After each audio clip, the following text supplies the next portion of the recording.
Let's talk about it.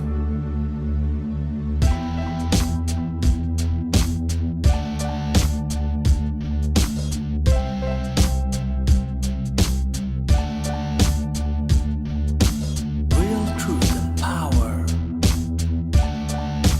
Health. Well.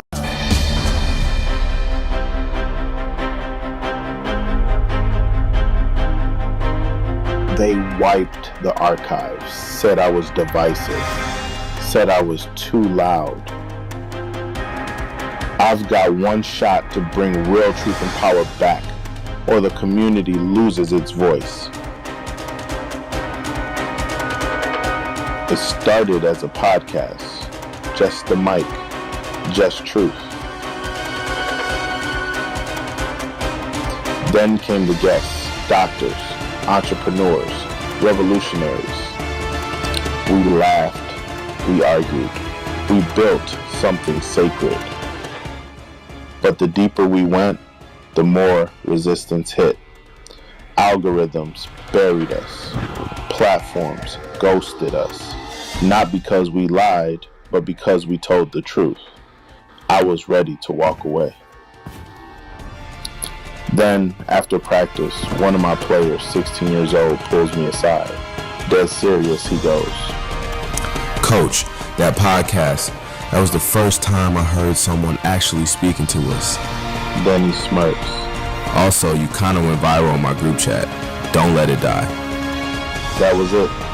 I rebuilt the studio from scratch, mic back on, files restored, and this time, I hit record like it's war.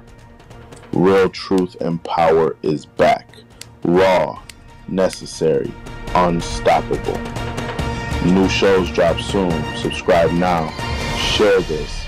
And revisit the episodes they didn't want you to hear. Lock.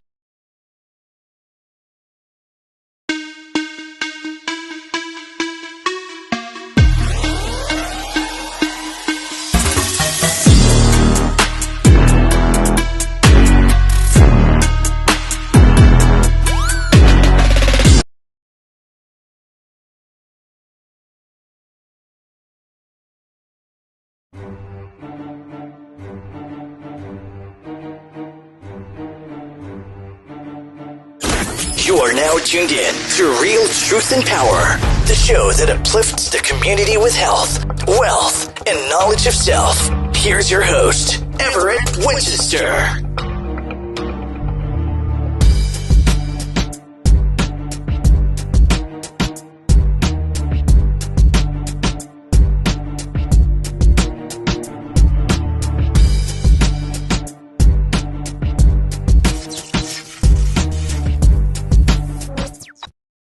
Peace and blessings, family. Peace and blessings.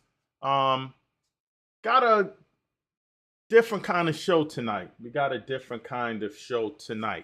So we're going to definitely go in on some powerful topics. But first of all, thank you for joining. Welcome to the Real Truth and Power podcast, where we provide health, wealth, and knowledge of self. My name is Everett Winchester. I am your host.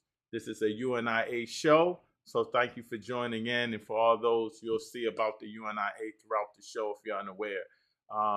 If you are on Facebook, if you are on YouTube, do me this favor real quick, because we got some important things to talk about. Do me a favor. It's absolutely free. Let's get it going. Hit that like button. Hit that like button. Let's get all the information out. And if you're on YouTube or Facebook or anything else, Instagram, hit that share button. Let's get all this information out. Very, very powerful show tonight. Very powerful show. For those who don't know, we're streaming on Real Truth and Power on YouTube, and also UNIA Rock Media on YouTube. Do me that favor. If you're up there and you're new, hit the subscribe button. So we can get this information out. You'll always get alerts and everything like that. So do me this favor and hit that subscribe button. All right, family, let's get into it. Today's topic is going to be a different one, because we're going to talk about some current events as well. there was a situation that happened in Baltimore where elder got jumped at a 7-Eleven. A gun was pulled out on him. A sword was pulled out on him. So we want to talk about that as well. As those who don't know, one of the first shows when we started the podcast back was the youth. Do we have a youth problem in the inner cities, particularly Baltimore? But more importantly, this conversation goes into that a little. Are the black families having issues? Are the black families having issues? Were black families stronger 50 years ago? So hold tight.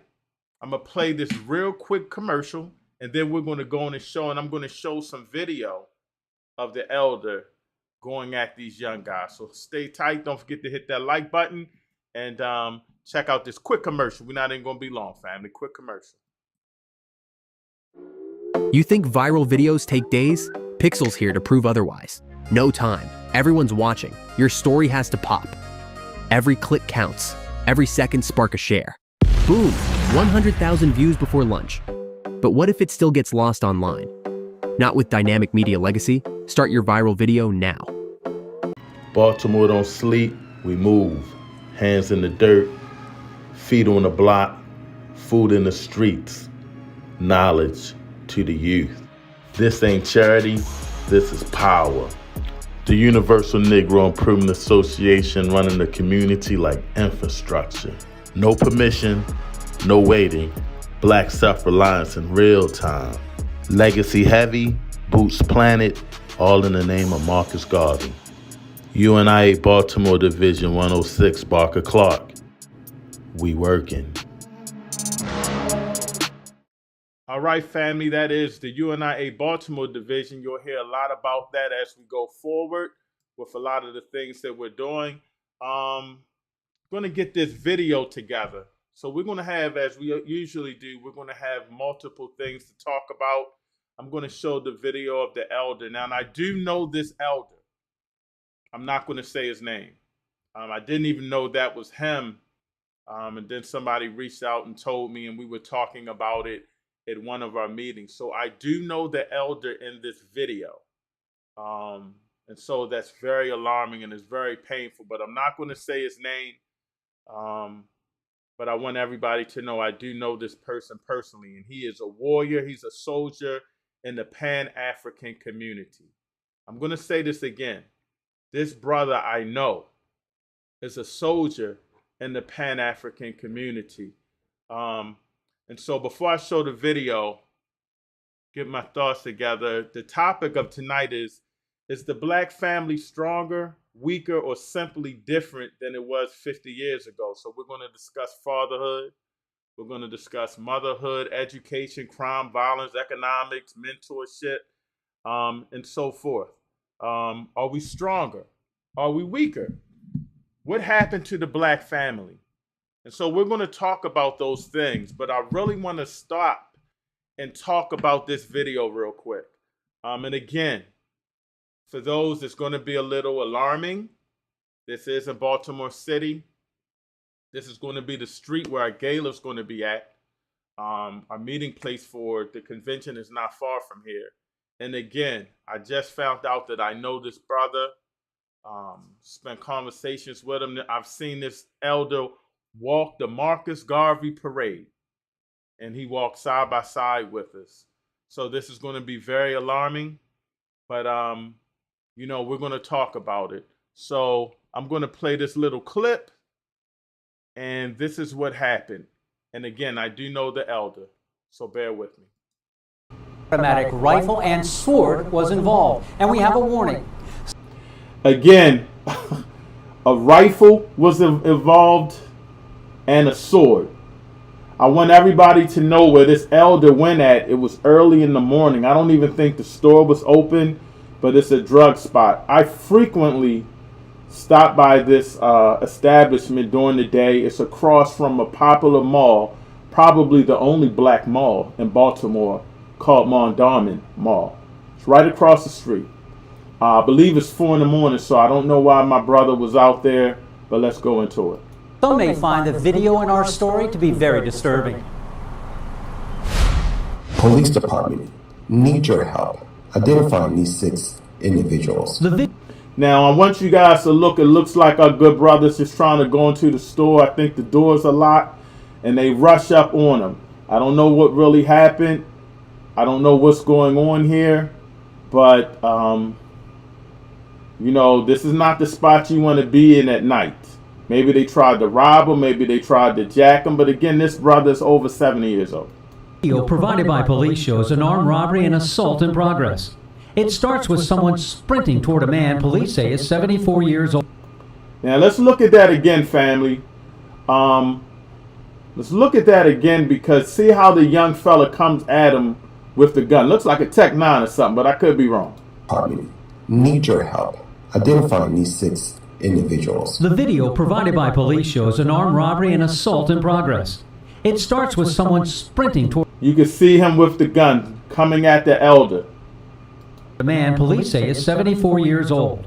The person can be seen pointing a semi-automatic rifle at him. The victim is soon surrounded by 5 others.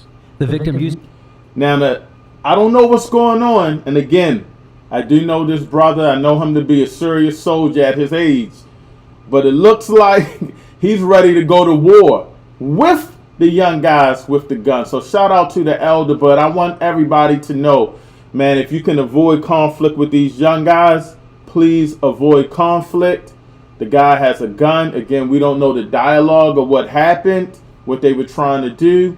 But I always suggest, if you can get up out of there and go, you know, don't try to fight these young guys, because, you know, they have no rules anymore.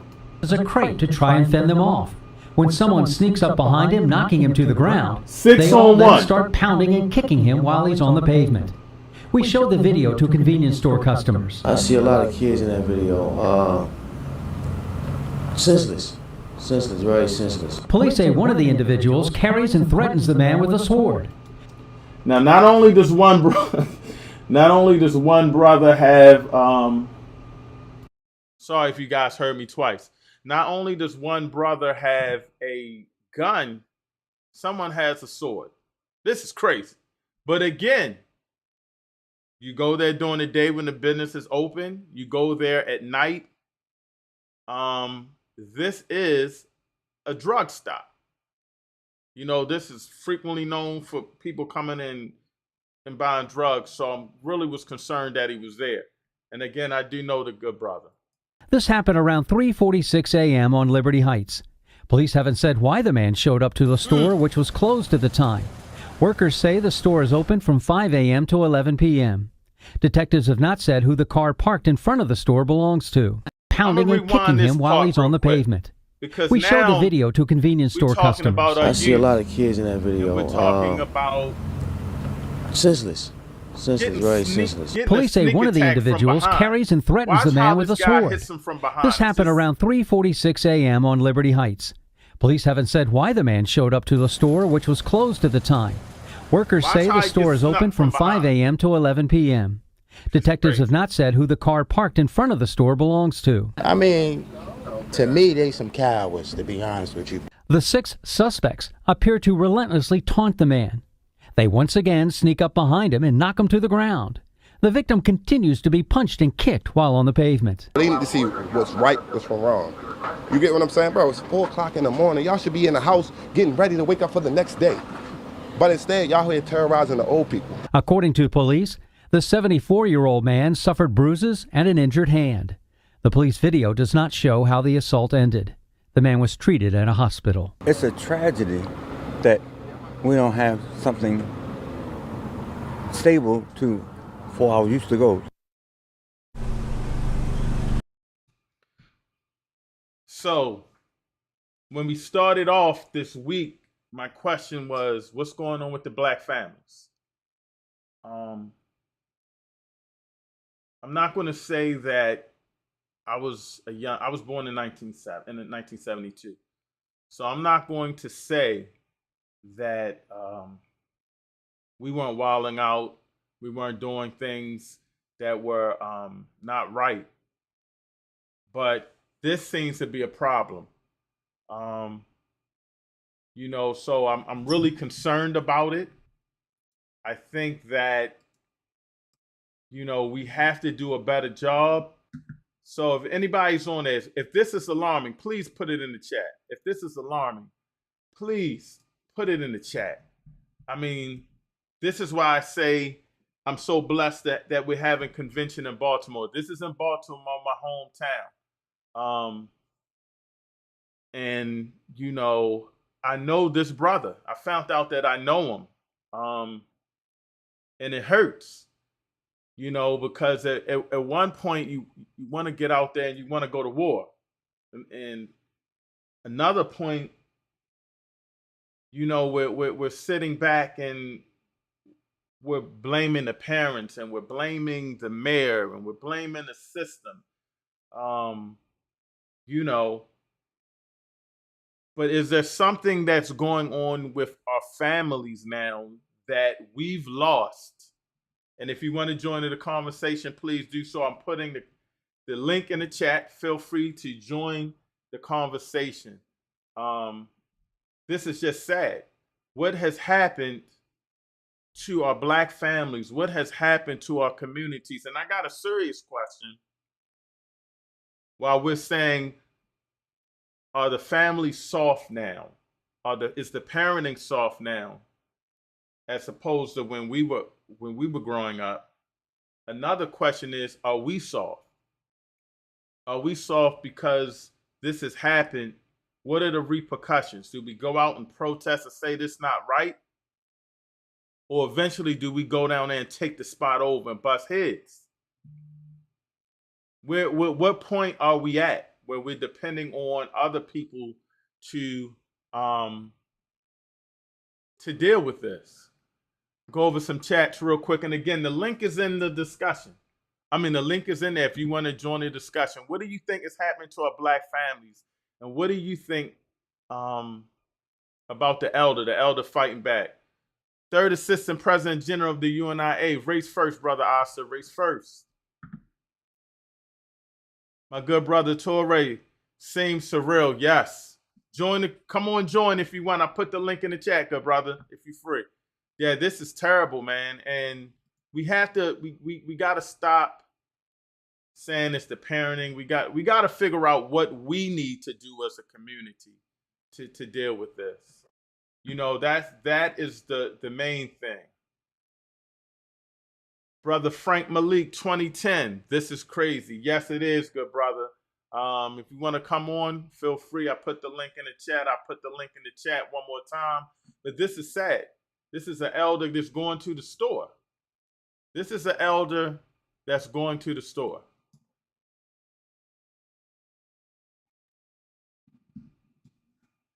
Mark Thompson.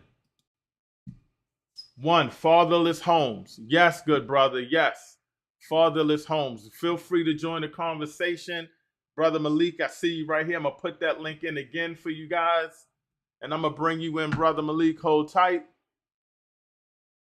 This is crazy. And before I bring Brother Malik in, I want to say this because this is really the sad part that I feel just knowing the brother. I'm telling you that I was with this brother at a Garvey parade. It was only a few of us marching, and this brother's a soldier. To see him fighting these young guys is remarkable, and I commend him for defending himself. But it's still not right. Do y'all remember, I don't know if this was in other cities. In Baltimore, I know for sure. And I think I saw one in maybe New York before. When around 10 o'clock, the news would come on, and it would be, it's 10 o'clock. Do you know where your kids are at? Put it in the chat if y'all remember that. Put it in the chat if y'all remember that. It would be like, it's 10 o'clock or 11 o'clock. Do you know where your kids are at? This was like a 70s thing. So I want to know right now who these parents were and things of that nature. But I'm going to bring in my first guest, Brother Malik. Let me bring you in. Peace and blessings, good brother. Peace and blessings. Can you hear me? Yeah, I can hear you. All right, I got you clear. Yeah, man, this is alarming. This is really alarming. It's. Go ahead. It's sad, honestly, because it used to be, it was like the 80s, early 80s. It's 11 o'clock. Do you know where your kids are? Yes. Yes. Yeah, I remember that. I was born in 73, the same day you was. So I think we Yes, talked right. about that. Yeah. Yeah, it's sad. Them guys is punks and cowards, man. First of all, I mean, that old man straight up, one-on-one, he put a hurting. And I'm not trying to cuss. But he would have put a hurting on them guys. Because if you look at his stance, he was fighting, you could tell the old man knew how to fight based on his stance. Right? Them guys, if you really know how somebody know how to fight, you look at their feet, you look at their torso. He literally was in the stance that had he hit him, he would have took them boys down. Them boys, their footwork is garbage. You can tell they coming behind. You see how they swinging. They throwing like haymakers from behind. Like, that, I mean, and it took all of them, and he was still holding his own. And it's the result, like I said. It's the crack epidemic. They're probably the great grandkids of the crack epidemic. Like I said on social media, the issue, and we grew up, whatever you say, you better back up. That's right. Yeah, that's it, no matter what. So, see, this is the underlying issue. A lot of black men don't want to get help to deal with their issues. Like, literally, I'm divorced. It's a challenge. But I don't talk nothing. If I can't back it up, I don't say it. I believe in mental health. I think that's the issue. The man is not in the house. If I caught my son doing that, I'm going to black out. Like, literally, I'm going to hurt him. Like, I might go to jail whooping his ass, like, straight up. I mean, I don't play around with him. Like, my son got issues. I'm not here to talk about my son, but, like, I don't play around. Like, I don't play any games. And I know a lot of times with them kids, it's always your posture. Like, I'm not going to be out that late anyway, because once the lights come on, I'm in the house. Occasionally I've done door dashing, but I just been blessed. But a lot of times I'm definitely not going to be out at 2, 3 o'clock in the morning. Like, yeah. Let me ask you this, Brother Malik. Pan African First from YouTube says we have to patrol our own neighborhoods. That means many of us have to put our own safety on the line to protect our communities. What do you think about that? Have we come to that point where we're asking the mayor and we're asking these parents, do we need to get out on the front lines? What do you think of that? I naturally do that anyway. When I'm walking my dog, when I see kids, and I tell the kids, do not pet my dog without asking your parents. That's my natural instinct. When I'm walking outside, I'm watching everything. All the cars coming through. I mean, when I was married, my neighbor's girl, as a man, it's your responsibility to protect. That's natural. Like, literally, my kids, they went to Medfield, and they were renovating the school. And I saw this guy about 100 yards away with a hula hoop. He was casing the school. So, when you walk outside and you see kids, you automatically got to be watching what's going on. I had people, I don't care what color the kids are, white, black, it don't matter. And they come, that was real nice of you. I'm telling kids, like, don't talk to strangers. You don't know, but don't talk to strangers. Like, literally, that just should be a normal part of your routine. Like, you always stay on guard. Even when you laughing, you always watching everything, because most time, people, they're going to pick on someone. They thought that old man was vulnerable. When they realized they couldn't beat him, they jumped him. That's why the guy came from behind. It was cowards. He had a gun. First of all, our generation, you pull it out, you better use it. Yeah. Yeah, because I'm that's why I don't run the streets. That's why I don't, because I got a temper and I'm not scared of nobody. So, what's crazy? And Mark Thompson 9056 says something. You said fatherless homes. But what's crazy? I'm blessed. That could have been me. And I would have shot him. You running at me with a gun, I would have shot him. I would have had to shoot a young brother that's coming at me with a gun. And I would have, I'm trying to go home. I always have this saying, I'd rather put my life in the hands of 12 than have my body carried by 6. Yeah. Exactly. And I'm so blessed that I wasn't in there, because as soon as I saw him coming, I'm going to the left side. I'm lighting him up. And we don't want to do that, but that is one of the reasons why we have to protect ourselves in the community. I mean, it's the same. I'm a little off. If I don't have no gun on, if I see him even looking, I'm gonna arrest him and like hit him in it, like hand to hand. I'm gonna hit him with kill shots, like straight. Like it's a cowardly move. A lot of black men don't want to get help.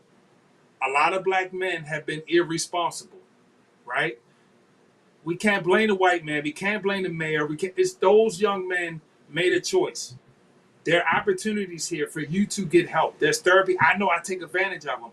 We're dealing with the crack epidemic. A lot of them could have been strung out. A lot of them could be in jail because of crack epidemic. Like the guy said a couple weeks ago, to put the drugs in the community, we don't have to use them. But I think I'm just not about blaming people. I'm just about personal responsibility. You can't, like I said before, and on social media, a lion does not complain about the jungle. A lion is a lion. They make shit happen. Excuse my life. They make it happen. You cannot complain about how hard it is. It's opportunities. We got opportunities that our ancestors never had. And, you know, I mean, that's how I look at it. Like, I got opportunities. It's no excuse. I know me. I probably would have damn near probably would have came to his defense. Or I probably would have came up behind one of them kids and just picked him up and slammed him. Like, cause you ain't gonna hit no old man. I'm naturally a protector anyway. So your responsibility is to patrol the area whenever you go outside.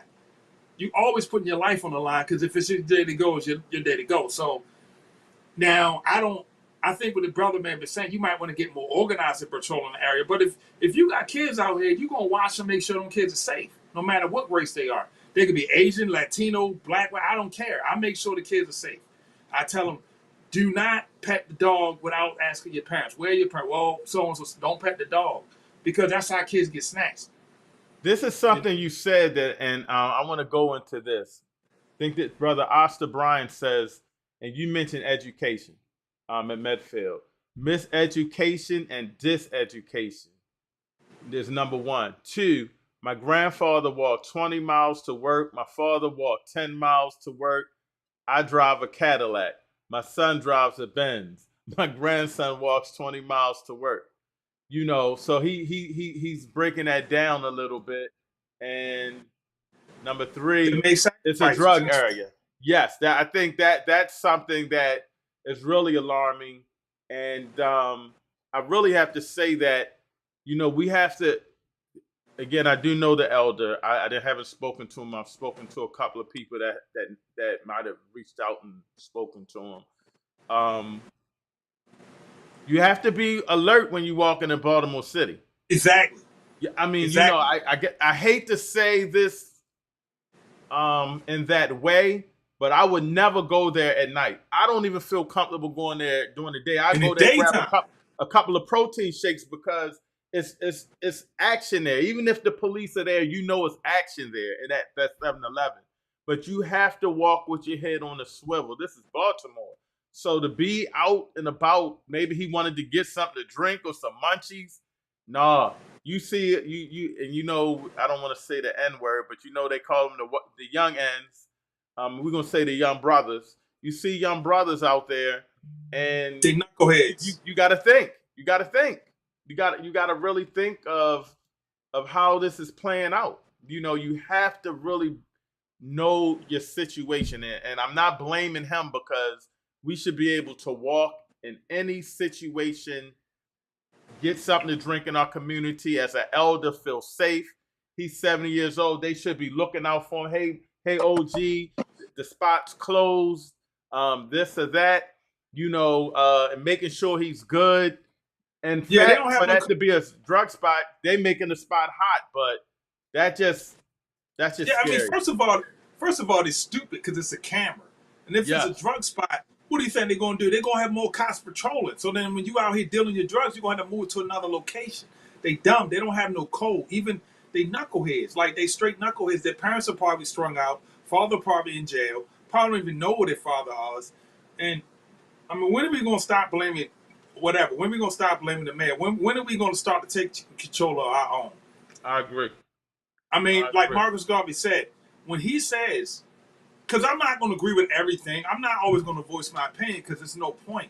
But when he says we got to break the mental shackles, he wasn't saying black people. He said we. He did not frame that just for black people. When he said it, he was speaking to humanity. And our struggle and triumph is the triumph of humanity, right? And I'm just not, I mean, as far as politics go, I'm kind of in the middle, right? I'm just not about blaming nobody. Like, I'm responsible for where I am at in my life, me. And I'm responsible for sorry changing to cut you off, Brother Malik. It's funny you said politics. My good brother Keith Scott just commented, doesn't that feeling of hopelessness is very disturbing. He's talking about that. That's mindset. Yeah, he's talking about that. And he also says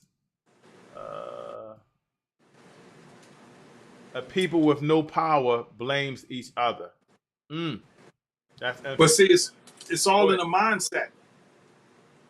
It's the culture and the mindset. It's how they program and wired.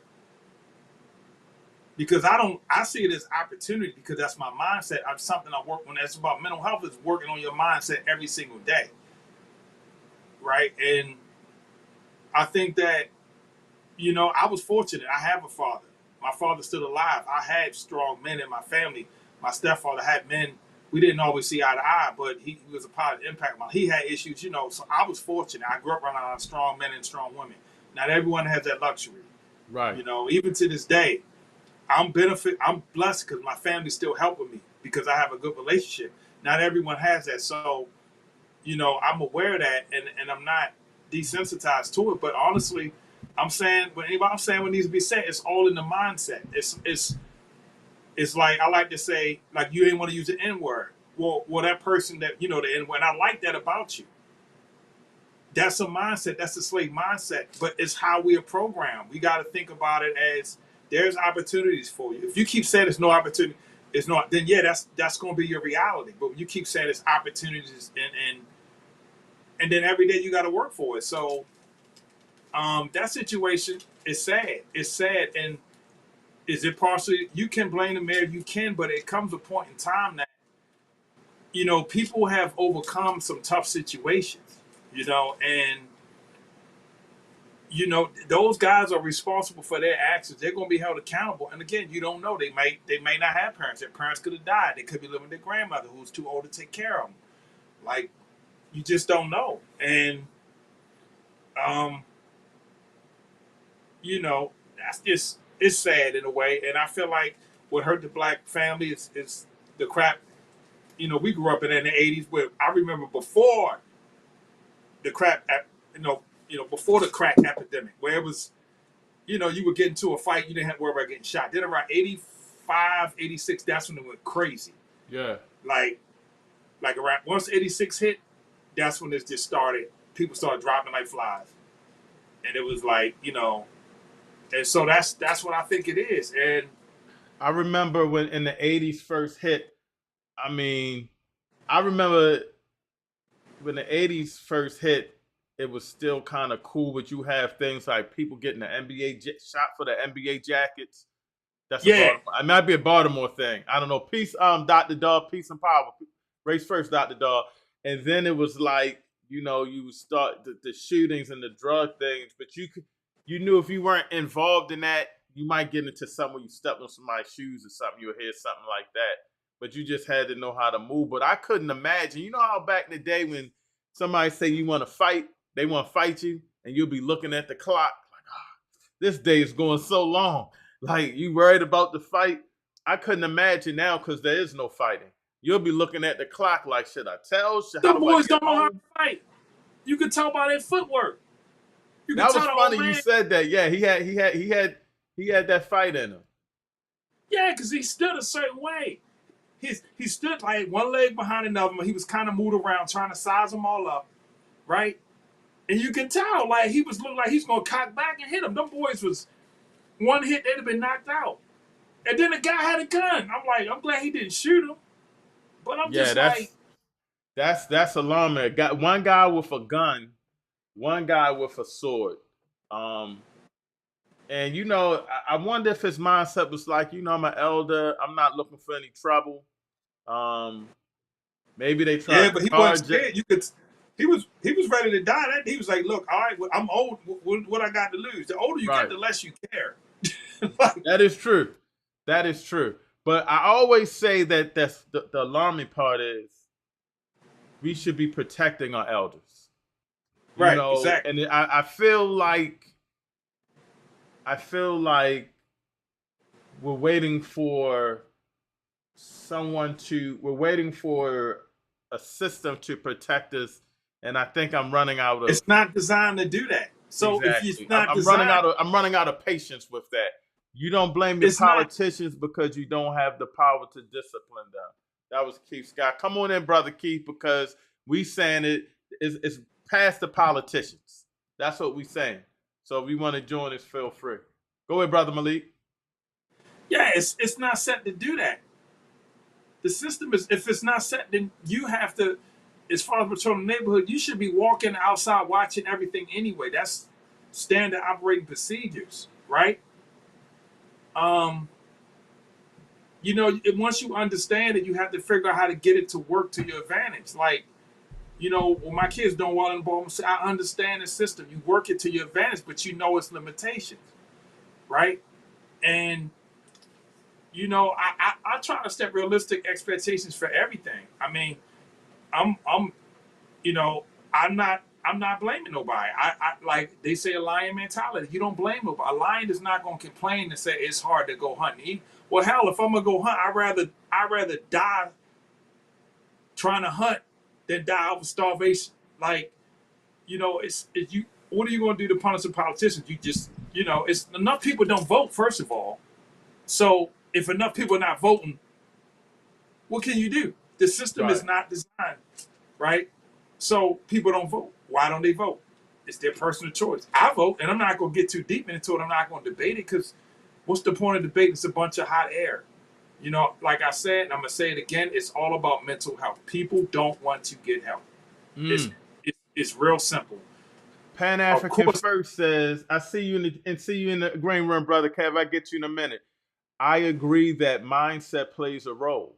She's coming from YouTube. But simply talking to all these young kids in the community isn't enough.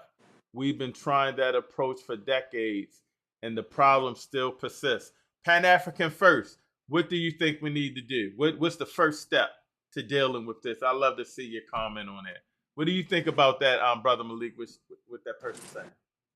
Oh, well, I think that Medfield, perfect example. In my time living there, the recreation center has been improved. A lot of the recreation centers, they're bringing them back. This is a result of 20, 30 years when they took the recreation centers out. Now, my daughter was a part of the STEM program in Tawan, like in Park. She wasn't really comfortable, but I was there. I was on guard. Like my kids, I'm on guard. Like I don't play around. Like, and everybody know I figure out who's in charge, and I let that person know I'm watching these kids. So they told me that Rollins Blake, not to get too deep in politics, after the Freddie Gray, started bringing the Rex back, right? That's what's going on. I live in the county, by the way, but that's what's going on in Baltimore. So they are, if you go to Medfield, it has been renovated. I don't live in that area anymore. But this didn't happen overnight. So we can't expect it to be fixed overnight. Right. I think that what the system is doing is that they are rebuilding a lot of the schools. Like Douglas is being rebuilt as we speak. A lot of that's important. That was the issue where the kids didn't have, proper, and that wasn't because of politicians. That was the parents and the ACLU putting pressure on them. So right. I think that the solution is keep building recreation centers, keep with these STEM programs. That's what the politicians are doing, right? My son's school, Patterson, they had a gang situation. They do not play around when they come to conflict with them kids. They don't play. I know my son, because they know I went down there one time. Security guard was like, you're a black father, your kid, you got street cred. They're like, yo, it's like Moses. Oh yeah, no doubt. Okay, all right.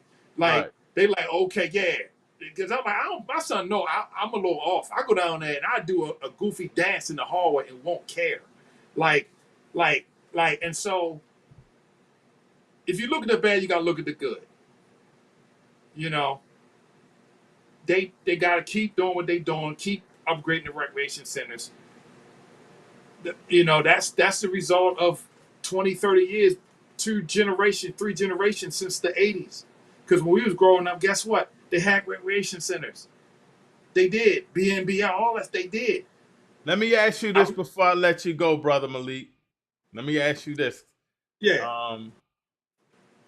And the question is: the black family stronger, weaker, or simply different than 50 years ago? Stronger, weaker and different. Weaker and different. You say weaker and different. Why do you say that? Mental health issues, drug epidemic. I can tell you, I ain't know you long, but I probably trust you more than I trust some of my own relatives. Like, I don't play around. If I think they're not healthy for my kids, I don't want my kids around them. Why? Because of drugs. What happens when you go to jail? Doesn't happen to everybody. Sometimes it does. Right? Let's keep it a buck. It's weaker. You know, and you know what? As black people, we suffer trauma from the slave ships. Right? And that's not something, the stigma. Okay? 20 years ago, I mean, there was times I remember in the 70s and 80s that we would go to my grandmother's house on Cliffmont. But then once the drugs started getting in, some of my relatives got involved in that. Some of them went to jail. They got in that lifestyle. Some of them made it out, you know. And, you know, like when my mother died, they brought everybody together. Brought me and my siblings together. So my sisters, they have a strong family. My brother-in-law have a strong family. I'm okay with my kids being around them. But some of my relatives, I don't want my kids around. Like, I don't, you know. And the first sign that I sense somebody spiriting around, I don't care if they're my family or not. Like, when it comes to my kids, I would, they know. My cousin knows. He offered my son something to drink. I ain't never seen him look scared. When I looked at him, he had to look at fear. I looked at him like, I'm gonna knock you out. And then, you know, and so I think it's weaker. I think that, you know, it's not, I mean, it is what it is. It's a symptom of, we know the drugs are in our community. We know by design. We know the 13th Amendment. We know the obstacles we got to overcome. I feel like the man is not in the home, even though I'm in transition with my business and my financial life is on the uptick. I'm still present in my kid's life. Right. That's important. It doesn't matter what you got in your bank. As a father, you have to be present. You have to be disciplined. You cannot go out here and make a bunch of kids and not take care of them. Right. That's what men do. I'm not judging nobody, you know, because that's a lot to deal with, because you won't be able to concentrate. I came from a big family. We were bunched together. You know, we was like 6 years between the oldest and the youngest. So, and I was smack dab in the middle of them. And then I had stepbrothers and stepsisters, but we always had adults around. Now, some of them adults, they had issues, you know, so it's a matter of, in order to fix the black family, like I said, we got to work on our mindset, and we have to work on our mental, financial, spiritual wealth from the inside out. And again, you can't rely on the church. I'm going to tell you why. Because you got pedophiles in church. You got, I see some of these. Watch out, brother. I don't care. I'm a father. I don't care. Okay? In every denomination, in every religion. I had a client of mine that was an Israelite. Come to find out he was grooming girls. I do not care. I don't care. If someone's offended, they need to toughen up. Just like my mentor says, take your feelings and put it in the damn closet. All right? I caught a deacon looking at this little girl out of high school inappropriately. I called him out. Oh, he's married. His wife is in the church. That's crazy. No, I mean, look, I'm a father. I don't care. People be bringing their demons in church. Some of them come in there struggling. You think I'm going to trust? Heck no. I said, no, if he talk to my daughter, I'm going to have a talk with him. Like, I'm not playing. I will go right beside the pulpit. Be like, let me tell you something. Nah. I said, I don't want my kids to go there. You know, and that's, you know, if people get offended by it, why would you be offended? Right. If you get offended by that, I'm questioning you. I'm not singling no race. I'm not singling no religion. I'm saying across the board. Right? And I could go on, but I'm going to stop there, man. But I mean, honestly, you know, you always have to be aware. Even in church, you got to be aware of people's energy. You don't put your trust in people. That's right. Don't. I mean, you can't. Like, you gotta be aware, because a lot of times, if they see, okay, that girl got a father, I ain't gonna mess with her. They always looking to prey on someone. But if it's like, I'm gonna use a lion metaphor. If the hyena sees a male, 1 or 2 male lions, they're gonna think twice. Like and when you watching kids, if they know that it's males around protecting them, they gonna think twice about it. Like, that's right. Believe me, my daughter run track. I'm friends with. I got fathers looking out. We have an understanding. Anything goes down, somebody looks suspicious. I'm watching them real close. But it's the truth. I'm not bashing the church. I'm not singling out any religion. But the fact is, you cannot put your trust. We know what happened to the Catholic Church. It doesn't just happen to the Catholic Church, right? It happens in all religions. That the church, churches, whatever religion, all of them, it happens. And that's not something, like I said, I knew a guy that is a client of mine. He ended up taking his own life. You know why he took his life? Because that girl's family was coming after him. That's crazy. He's an Israelite, so he was grooming these girls. And I knew something was dark about him. Something was real dark. That's what it was. I was like, oh, okay. My instincts. But I'm gonna let you go, brother. But at least somebody's asking me to play that video again. I'm gonna think about it. All right, no problem, man. Yeah, but I appreciate you. Stay in the chat. I'm gonna have to bring you back on. All right, no problem. All right, peace and blessings. All right. That was my good brother Malik. I really don't want to do this, but somebody texted me, could I play the video? They didn't play the video, so I'm gonna run through it. I'm not even gonna comment. I'm gonna play the video real quick. Once again, I do know this brother. I found out I know the elder, and I'm really upset. I'm not going to say his name.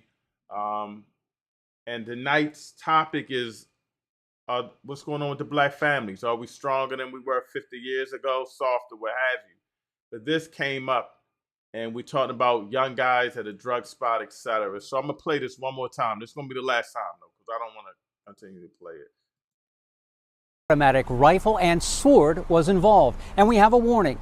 Some may find the video in our story to be very disturbing.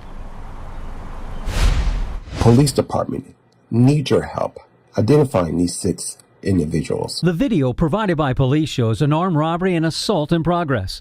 It starts with someone sprinting toward a man police say is 74 years old. The person can be seen pointing a semi-automatic rifle at him. The victim is soon surrounded by 5 others. The victim uses a crate to try and fend them off. When someone sneaks up behind him, knocking him to the ground, they all then start pounding and kicking him while he's on the pavement. We showed the video to convenience store customers. I see a lot of kids in that video. Senseless, very senseless. Police say one of the individuals carries and threatens the man with a sword. This happened around 3:46 a.m. on Liberty Heights. Police haven't said why the man showed up to the store, which was closed at the time. Workers say the store is open from 5 a.m. to 11 p.m. Detectives have not said who the car parked in front of the store belongs to. I mean, to me, they some cowards, to be honest with you. The 6 suspects appear to relentlessly taunt the man. They once again sneak up behind him and knock him to the ground. The victim continues to be punched and kicked while on the pavement. They need to see what's right, what's wrong. You get what I'm saying, bro? It's 4 o'clock in the morning. Y'all should be in the house getting ready to wake up for the next day. But instead, y'all here terrorizing the old people. According to police, the 74-year-old man suffered bruises and an injured hand. The police video does not show how the assault ended. The man was treated at a hospital. It's a tragedy that we don't have something stable for our youth to go. Was that a Len Bias jersey? I'm going to bring on my next guest. Hold up real quick, Brother Kev. Let me just go. What's going on with you? Not much. Let me just get caught up on the chats real quick. And I see you there too, Brother Keith. Hold tight. Got this. Pan-Africans first. I agree with the mindset plays a role, but simply talking to all these young kids in the community isn't enough. We've been trying it for decades. Read that. I think this is you, Brother Kev. Times have totally changed. Keith Scott. So let's change the system. Brother David Murphy. Take any group of people and take away resources and put in certain situations, and you will get into survival mode. There were incidents when a plane crashed on the mountain after a period of time and they started eating each other. And I believe what he's trying to say is you know, we got bad. It's bad up in Baltimore, and that's the cause of a lot of these situations. Baba Ori says symptoms larger condition. Awful demonstration at that 7-Eleven. Other guys with ropes hanging our children and women and males. YT at war against us. Things say whites war against us. We don't get it, apparently. I agree with you, Brother Oregon. I believe you know the elder as well, but I'm not going to say his name. Sister Sarkez said, that's right, brother, talking about Brother Malik. And Dr. Dawes commenting on Brother Malik. I agree with him, but he can't avoid the need for a structural change. There's room to identify our own problems and what we need to do. We can also identify how the system creating the environment, how the system is creating the environment. Pan-African First, that was from YouTube, Dr. Dog. Pan-African First, I gotta let y'all know where y'all comment from too. YouTube, like the brother said, we must stop blaming others and take responsibility for our communities. We need organizations like the Black Panthers Party and NOI to patrol high crime areas while also pushing. And STEM education. So, man, and I know the elder brother Kev. What do you think about that? Man, it's terrible to see, and it just you it didn't never that didn't happen in my time coming up. You wouldn't think about doing nothing like that. Um, it just goes to show you that these kids don't have core values and respect for themselves, let alone respect for someone else. Um, I feel like times has totally changed in a worse way because there's no more accountability. Mm. Um, parents are not being parents, they're being friends. There's no consequences for kids' actions. Uh, there's no um, it's like the kids can just get away with doing anything and everything. And once they allow that to happen, kids just run away with it.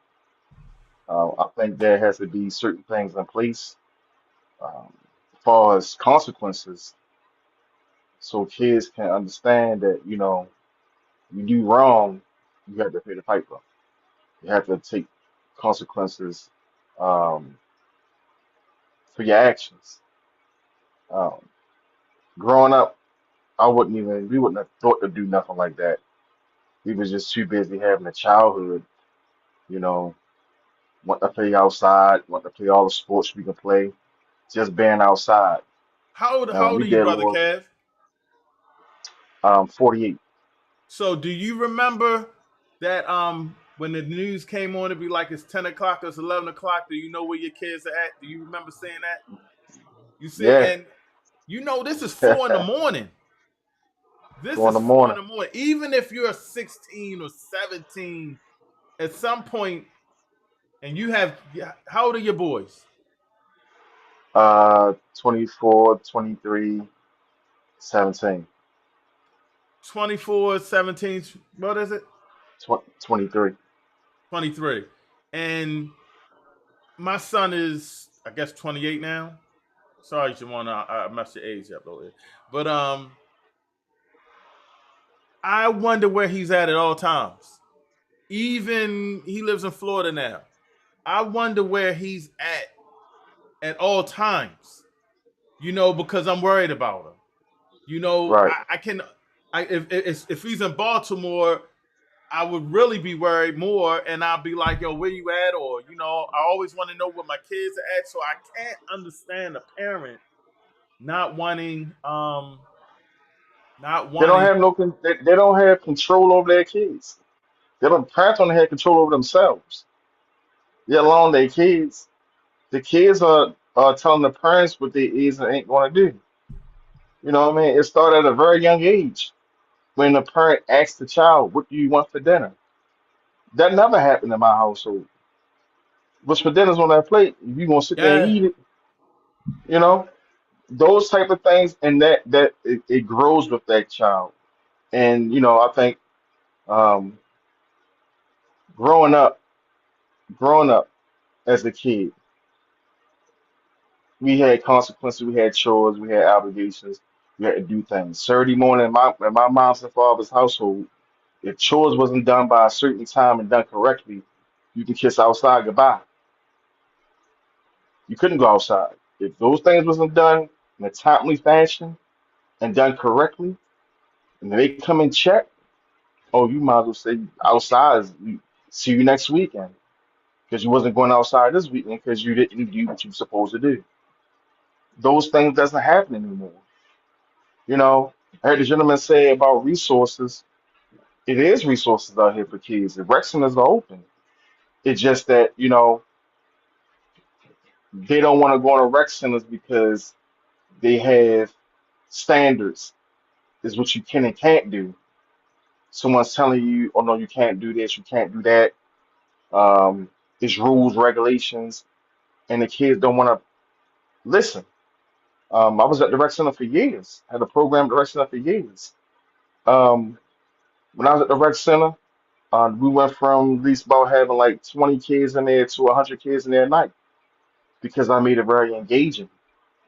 And parent support was there. And now it's social media, it's the music, it's the environment, it's kids are numb to the trauma that they're suffering from. They're numb to overall society of what's bad, what's good. They're so numb to it that they don't believe in if it's bad or good. They just going with the flow, Hmm. and that's why I think that times are totally different. The school system is different. Um, the laws are totally different. Even growing up, if you did something wrong, kids, you can go to Hickey, you go to Boys Village, you go to Waxton, you went to juvenile jail. Let And, me ask you this, Kevin. Shout out to my good brother, brother Jake on Twitter. Hit that retweet for me, good brother. And let me know in the chat, brother Jake, that if you still on, did you see that video? What your thoughts on that? What do you think, Kev, we can do now? Like, do we as are we in our age group? Is it time for us to take it to the next level and say, look, we gotta get out there and hit the streets or something? Or you think I'm being too extreme? What do we need to do? Because I mean, I don't know, man. This is becoming a problem. We talked about it when I first started the podcast about the youth. right. I had the president I general of think the UNIA. It's crazy. I think they had to incorporate, and this is maybe vulgar to say, but they need to start looking at what they do in them third world countries when kids do wrong, when adults do wrong. You Ooh. steal, you do certain things, you start chopping hands off. Oh shit. They discipline is totally different. The only way you'll learn not to do something if you have a harsh consequence. It sounds extreme, but that's the only thing they learn. They understand, oh no, I don't want that. You Question. have to go to the extreme. Not to cut you off, but that goes into the question. 50 years ago and on up to now, families, are they softer, stronger, or different? Hey, way soft. They way Because now soft. You because can't I'm even gonna feel beat like your this. child. Oh, I can. Shoot. man, man, nah, Jack, Yeah, I nah, will. that. Yeah. You just got to But this call the the law on thing. me. Yeah, you just going to do it. You just going to do it. And when you call, you better take them with you because you're gonna be coming back. Yeah.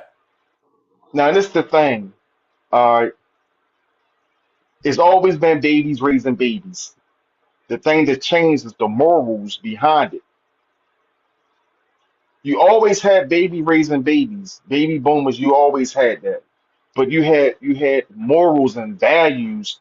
Those parents still have morals and values that they stayed true to. You seen in the 60s, you seen in the 50s, young girls 15, 16 years old having babies. You heard of it, you saw it. It was a part of that that time period. But they still had values. They still have morals. They still have principles. Today's time, you hear parents say, I want to give my child the things I never had. Well, what did you didn't have? You had everything that you needed to grow up to be successful. You don't look at those things and saying these things is important, but you had it. Now is you should be, I want to teach my child the things that I wasn't taught to me, but we still want to be friends with our kids. It's like, at the barbershop. I see these young men, I can tell the young dudes that's raised in a household with a single mom. And I can tell a difference because they so emotional. They can't handle men talking. They can't handle how men talk in a barbershop. We talk aggressively. They can't handle the conversation. They get so emotional and they evolve off of impulse, they'll do something crazy. Mm. The numbers show single women in this days and time raise the worst men. They raise the worst young men. If there's a single mother in a household at this present time, 9 times out of 10, that young man is either involved in gang culture, he's in jail, in and out of jail, or on his way to the grave. The numbers show it. The numbers show it. Baba Ori, And then, not to cut you off, Kev. Baba Ori Shabazz says we continue. He's commenting on Facebook. We continue to fail our children, then blame the children. We can't protect our children. Not only biological parents, but all adults in proximity must be held accountable. They lynching our children. July 2026 without consequence. Our children are vulnerable. White hate is real. Expecting youth to be godly in a loose, devil world, it doesn't work like that. I would say this, Papa Orr, and I put that link back in there, and I see you, Chief Scott. I get you in 1 minute. I would say this, to that effect. The village got to do better, too. And like you said, Kev, somewhere down there we but I don't. lost the village somewhere. Yeah, I'm about to say, man, I don't even see a village anymore. I don't see a village anymore. I just see people just being prisoners of their home. They go to work, they come home, they stay in, no involvement. You know what I mean? No involvement. And it's the truth. I just in my community, I'm in within 3 schools within a mile radius, a quarter-mile radius. It's 3 schools. A brother is a coach, president of Maryland Youth Football, went to these schools to, do a program to keep kids engaged. 2 schools went on deaf ears. No replies, no nothing.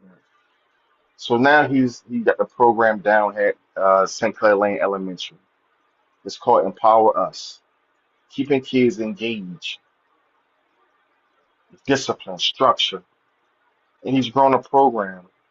But why hasn't the other 2 schools took notice and be a part of it? That way you could have had the 3 programs going on in 3 different schools for the 3 different age groups. But the schools don't respond. Why? Because they're afraid someone's going to show them up. Right. Back to school last year. Sent the information to the school. Please send to the parents. Parent came over and said, well, what's going on over here today? Literally came across the street and asked what's going on. All you know is back to school festival for the kids, free resource vendors, we got the health department, we got arts and craft, we got food, we got giveaways. He said, the school know about it? I said, yes. He said, the school ain't say nothing to us about anything. Well, I'm gonna send my son over here anyway, and I'm gonna make a phone call some parents. So the school's not giving the information out. They're not giving the information out. They're ashamed of of being called out. And I feel like the school they don't like me because I be on them. Like I just did the announcement of I need 18 individuals to do the donation for the kids to receive free haircuts. 9 kids was for elementary school at Brems Lane, or BE school. 9 kids was for St. Clair Lane Elementary. I got a donation for 9 kids today. But within that donation, those 9 kids or all 18 kids will receive school 5 uniform shirts, school supplies, a book bag, and also a free haircut.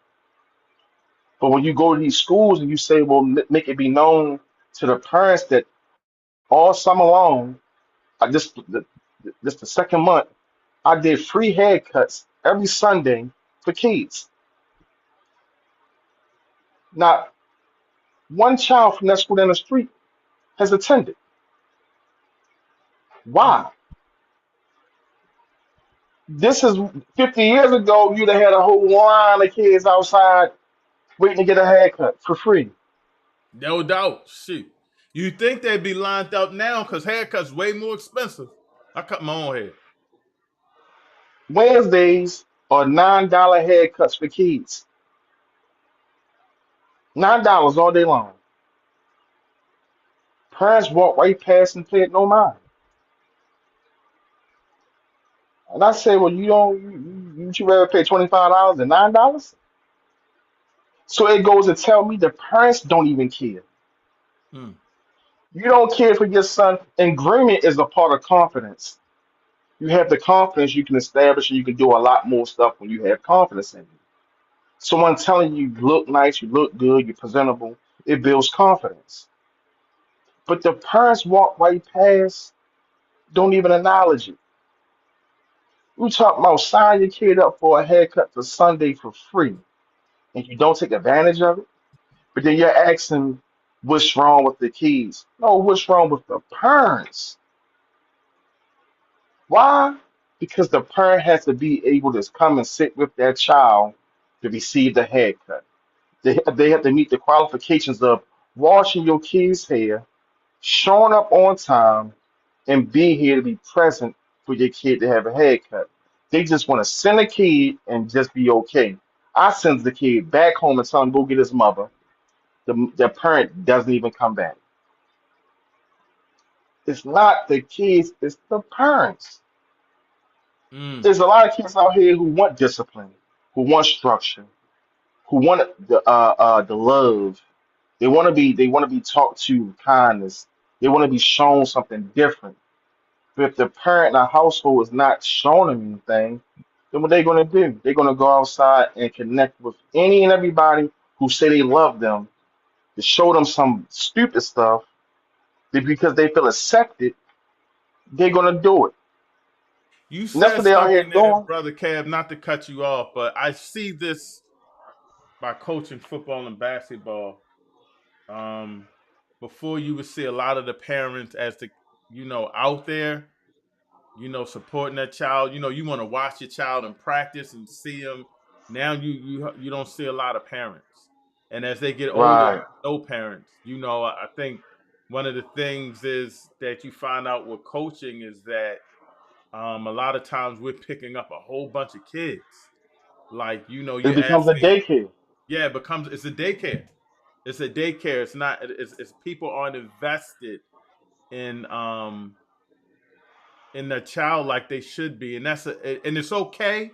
I think that's why coaches are very important because coaches become these kids' parents and their male Right. figures and things of that nature. But we don't go home with them. You Right. understand? We don't Right. go home with them. But let me close out on this, Brother Kev, because you were saying some things there. I know you're doing that program you were talking about, and Brother Frank Malik, I think that's Brother Malik that just got off, said this is true. Some of the leadership in the school is horrible. I want you to speak on how people can donate to your program? Uh, And what your program is, real quick. just donate some time. On Sundays, it's called Blessed Sundays Fun Days. We just brought it to an end, but I'll start it back up as the school year come along. Just spread the message of kids can register. It's a link on my Facebook page, the Top Shooting Sex. Um, on Facebook and Instagram, the Top Shooting Sex. It's an online registry, so kids can receive free haircuts on Sundays. Spread the word for $9 Wednesdays, so kids can receive a decent haircut, so they can have the confidence to go to school and not be bullied, so they can be properly groomed, at least look decent enough, so they can have the confidence to want to go to school and learn. Um, Stop passing to ask what's going on. A lot of stuff I don't post. Some stuff I do post. A lot of stuff, man, just about coming in and see what you can do. It's a conversation that need to be had. Don't just stop past. I'm my business hours are Wednesday through Sunday, 9 a.m. to 6 p.m. I'm closed on Mondays and Tuesdays. My location is 3522 Cliffmont Avenue, Baltimore, Maryland 21213. Um, Stop past and see what I got going on. I'm doing back to school. Um, Back to school August August 8th down at the Calvin Scruggs Community Park. I'm also no, that's the 16th. August 8th, I'm a part of the Roca Family Fun Day, where as though they having proper resources out there for families, for kids Mm. to get tutoring, learning learn learning job readiness skills. I'm down there to offer the free haircuts, the $9 haircut program, and I also be representing Logo Baltimore to let to tell people about Logo Baltimore, how we reshape, we connect with the community. So that's what I'm doing. Um, I'm uniforming the schools right now. The kids with parents and helping parents get their school uniforms done. I'm doing uniform logos for $4. So the parents have to purchase the shirts. Parents can go to Former Mills, Shoppers World. They can get Former Mill, they can get the t-shirts or polo shirt t-shirts right now. You can get 6 t-shirts for $10 and get a logo put on your shirt for $4. You can get 12 shirts that last you 2 weeks and 2 wash days for Mm. uniforms. Polo shirts are three for 12 or 3 for 10. I put the logos on the shirts for $4. That way I show parents exactly how much they're saving by Right. doing it this way. Last year, parents were saving $85 and above on uniform shirts alone.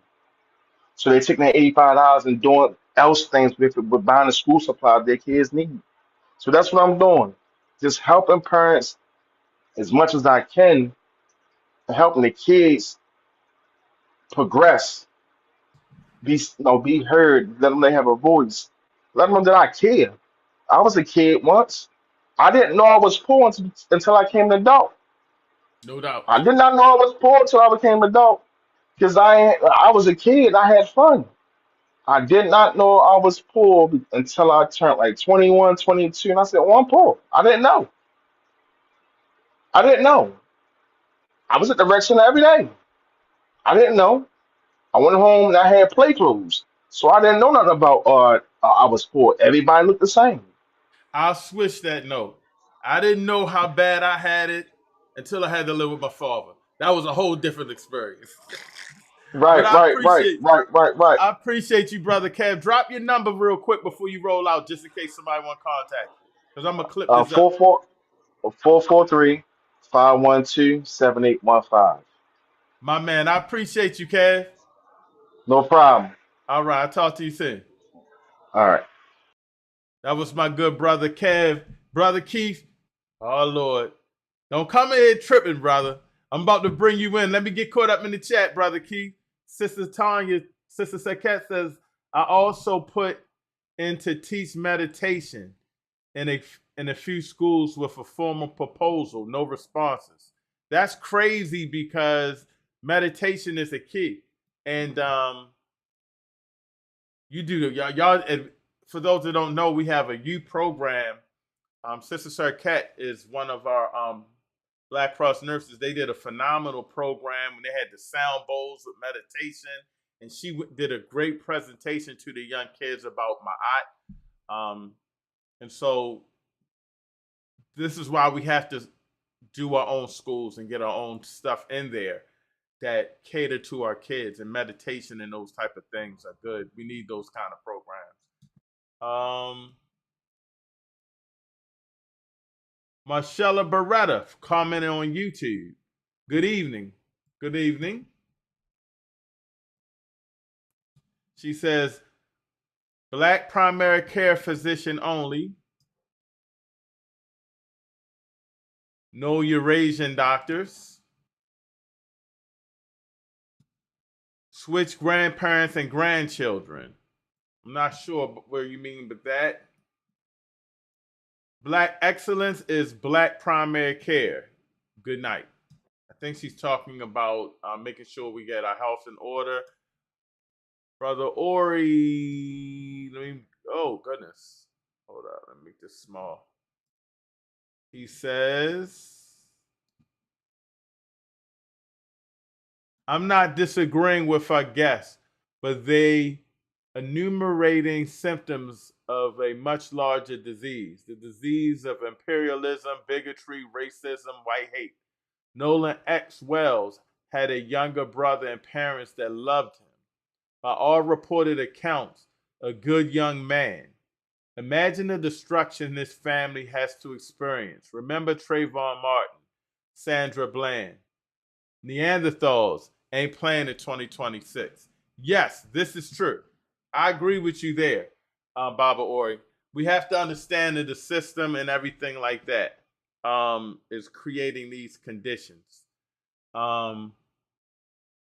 I agree with you there. We can't let white supremacy off the hook, but we got to do something to fix our community now. You know, at the same time, we got to do something to fix our community to now. For those that's just tuning in, we're talking about an elder that I know in Baltimore City. Went to a 7-Eleven about 3-4 in the morning. Got jumped by 6 individuals. One had a gun, pulled a gun out on him. Another one pulled out a sword.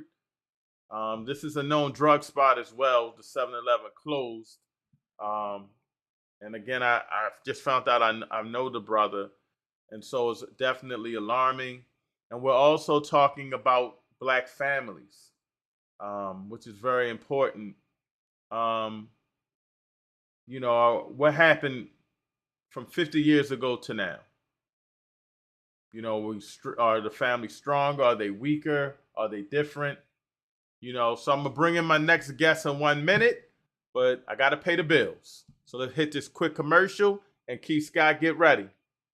Quick commercial, Keith Scott, get ready. History doesn't remember those who stood on the sidelines. History remembers those who organized. More than 100 years ago, Marcus Garvey inspired millions to believe that a people could rise through unity, organization, and self-determination. Today, that legacy returns to Baltimore. Now for 6 unforgettable days, history, culture, education, and purpose come together. This is more than a convention. It is the continuation of a movement. Join President General Michael Duncan and Garveyites from around the world at the 68th UNIAA-CL International Convention, August 18th through August 23rd, Baltimore, Maryland. One God, one aim, one destiny.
All right, family, for those that don't know, the UNIA, Marcus Garvey Organization, I'm president of the Baltimore division. We are blessed to be gifted with the convention this year.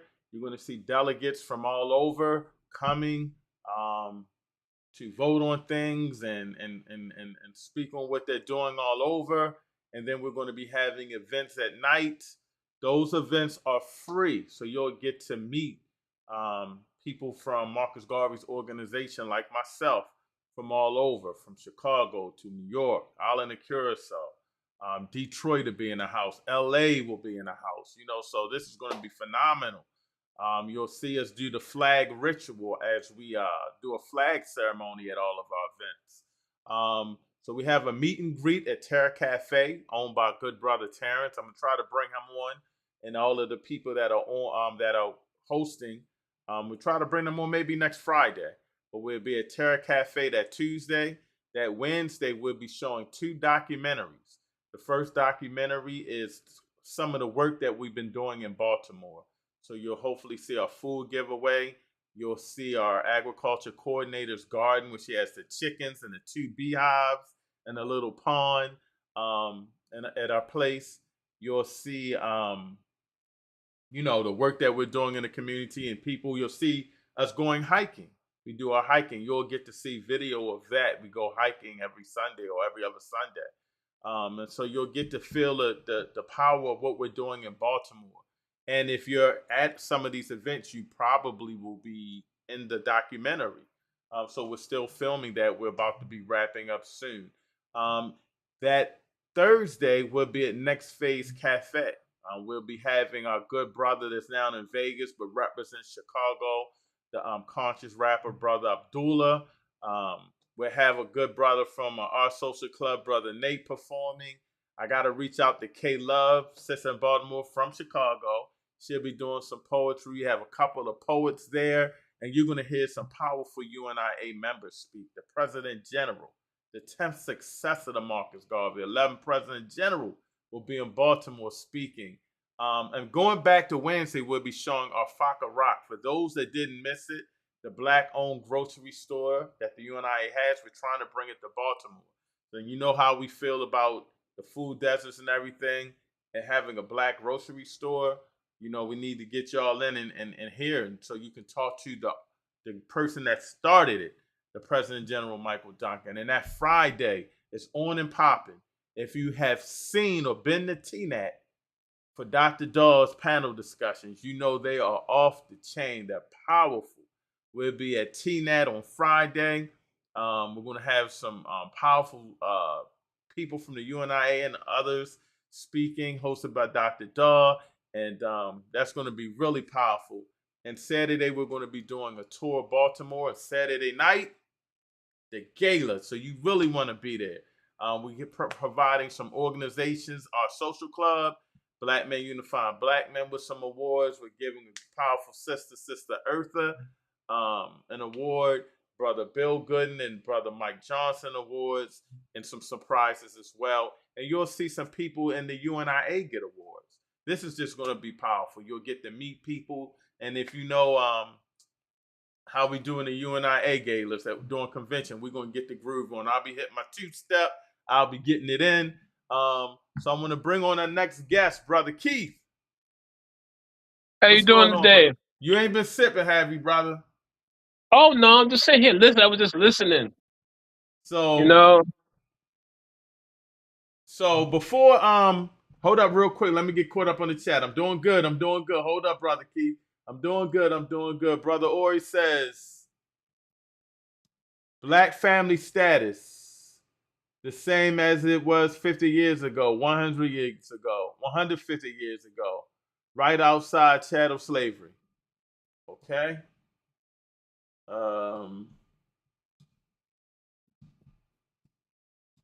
Do they have kids as young as 7 on the attack? I don't know what you mean by that. Explain that in the chat, Sister Saketa. Jump on if you want to jump on. Did they have kids as young as 7 on the attack? Oh, you may be talking about the kids that jumped the guy. I think they were like teenagers. The good brother. What were their ages? They didn't make any arrests yet, but they look like teenagers. But it could have been a couple of young ones as well. And again, that is a drug spot. That is a drug spot. And for all the females that are on, Brother Ken made some good statements about single moms, struggling to raise these young men. I like your comments on that. Some he feels, and he's not the only one, that that's a major issue. Single moms, and do they need more support? You know what I'm saying? Stuff like that. But back on to you, Brother Keith. And I don't want to say the brother's name, but I think you may know him as well. He's been around. Oh. Yeah, I but know. He looked familiar to me too. yeah, I definitely know him. But I wanted to ask you about that. What did you when you saw that? How did you feel about the young? And for those that are just joining in, there's a brother I know that I just found out that I knew was in this video.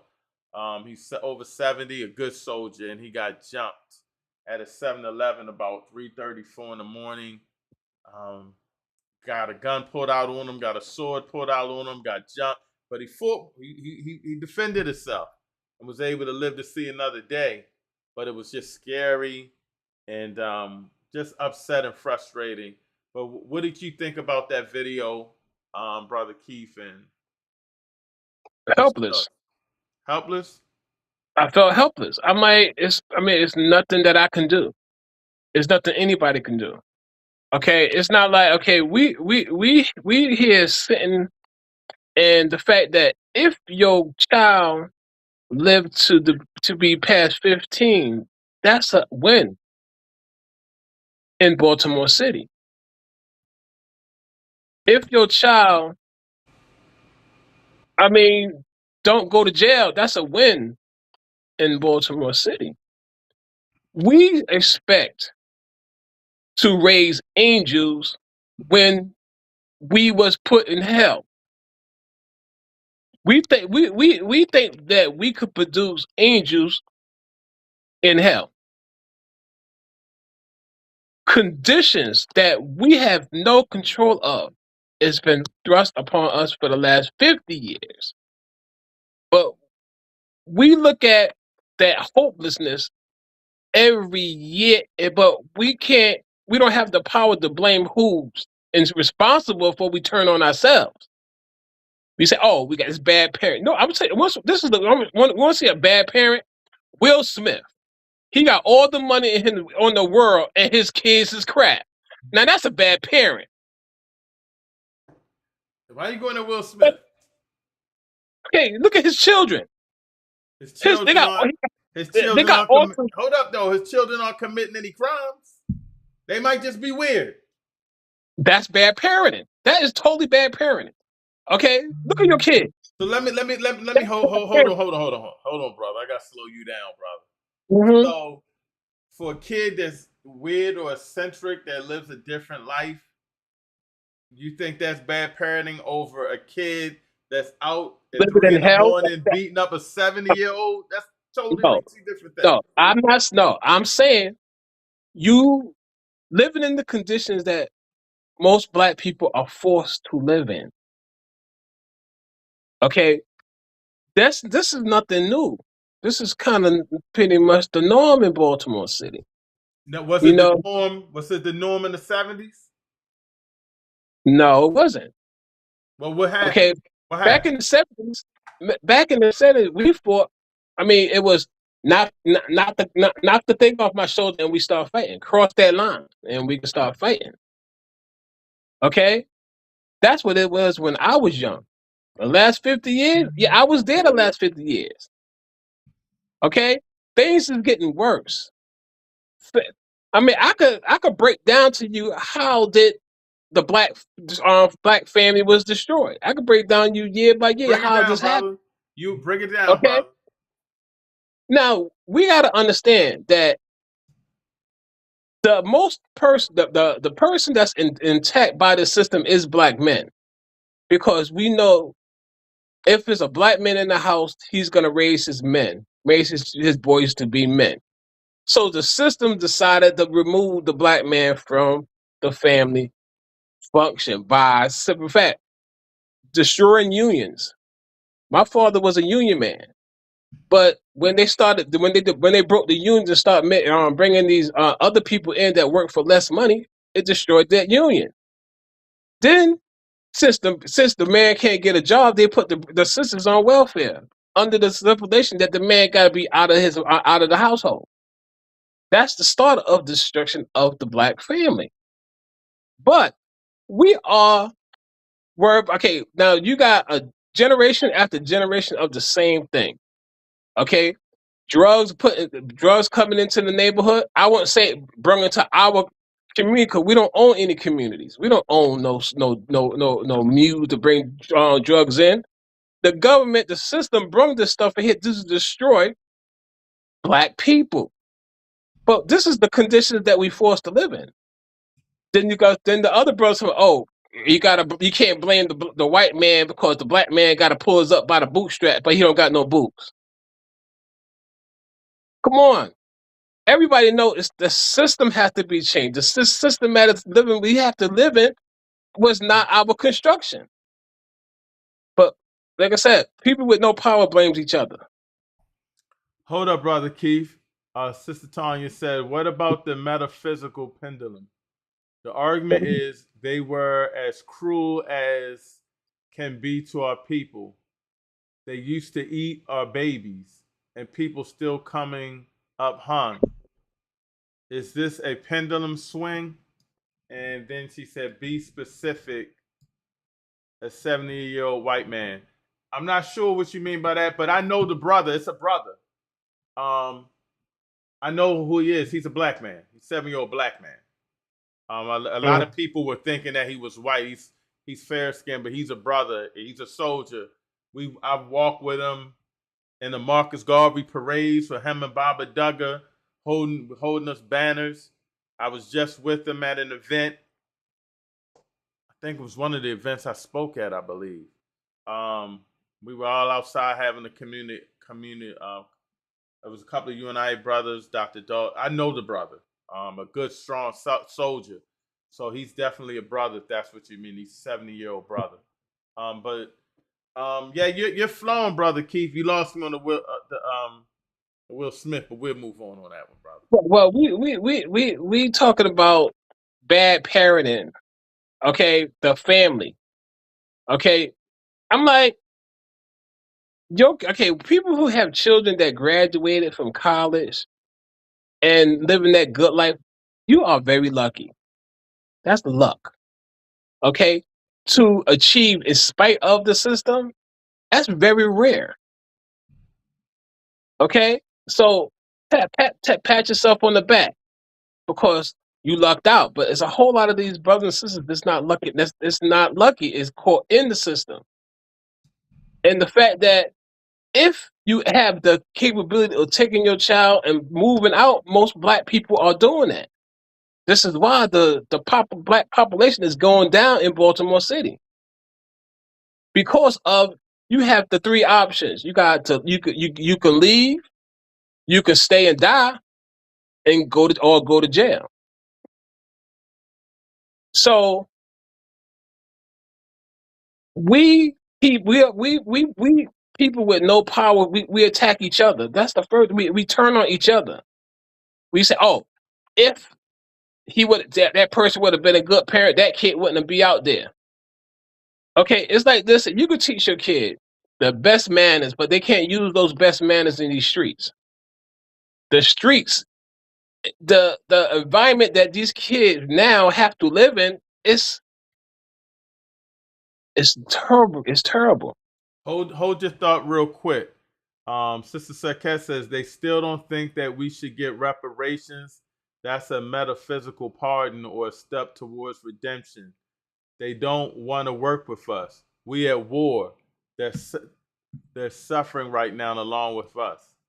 I suffering. And she says, in other words, we got a problem. Oh, okay. And she said, oh, my bad. She was misinformed. Yes, that was a brother. They beat up a brother. You said something, brother Keith, that's really important. You said something that's really important. Baba Ori is listening, and he's been saying it. The systems that we're in. You know, the systems that we're in. I couldn't imagine growing up now. Um, and we made it through the 80s and the crack era, but right now it's like crazy because the violence is like I couldn't understand. And I used to have a couple of homeboys that would carry guns, and I wasn't like that wasn't my thing. But I would see how they move, but they move like you don't mess with me, I don't mess with you, and I'm about my business and protecting whatever they was doing out there. Not just shooting people and killing people. And I don't know how a young person could survive right now with this violence out here. It's crazy. But my question is, what do we do if the parents can't control what's going on in the home? If the young kids are not getting disciplined by the law, what do we do? Well, see, these kids is not being held accountable because the system don't want them to be held accountable because they want them to do what they're doing. They want them to realize that they don't have a future. So a person that has no sense of tomorrow, they only gonna live for the day. And that's what these young people are doing. They say they don't tomorrow is not in their scenario. So they're gonna have fun today, do what they gotta do today. And that's our fault. Because some of that couple of generations back, we know that the system is destroying our young people, but we do nothing for it.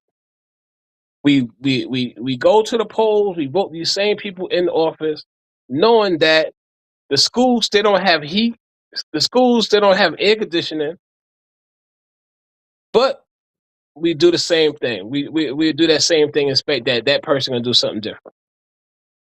Dr. Shams, I don't even know if you wrote a paragraph here.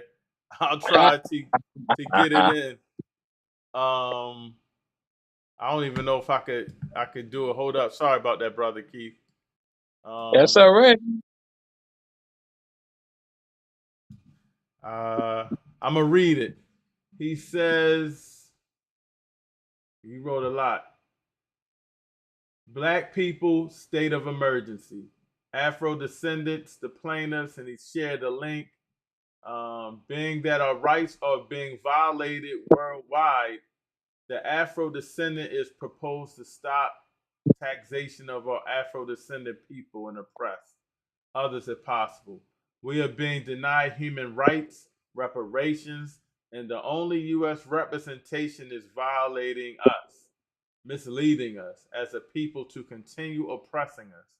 Being that we are a people facing worldwide genocide here in North Central America by neighboring United States, we feel that we must not be taxed for these reasons. Oh, so he's saying because we've been treated unfairly, he feels we shouldn't be taxed for certain reasons. If we can, for any reason, get benefits from the United States, we deem it as due us. I think he's saying we deem it as we should be due for us. For us, history is of slavery, murder, abuse, denial of rights, and other atrocities. And then it looks like he's writing in maybe Spanish. So yeah, brother Malik came in and says, I can make this smaller now. There we go. He says, I would not say it's luck, it's hard work. We are blessed. And Sister Sarkette is saying, okay, cool, I get it. I was on another page, but a portion of our kids rebelling is a pendulum swing. It was inevitable. Yes, we just got to stop rebelling against our elders, like, you know. And Brother Malik said we have to change the mindset of the culture. You are incorrect. many schools are being rebuilt, such as Patterson High School, Western Medfield City. I'm not sure what the dough is. The dough is.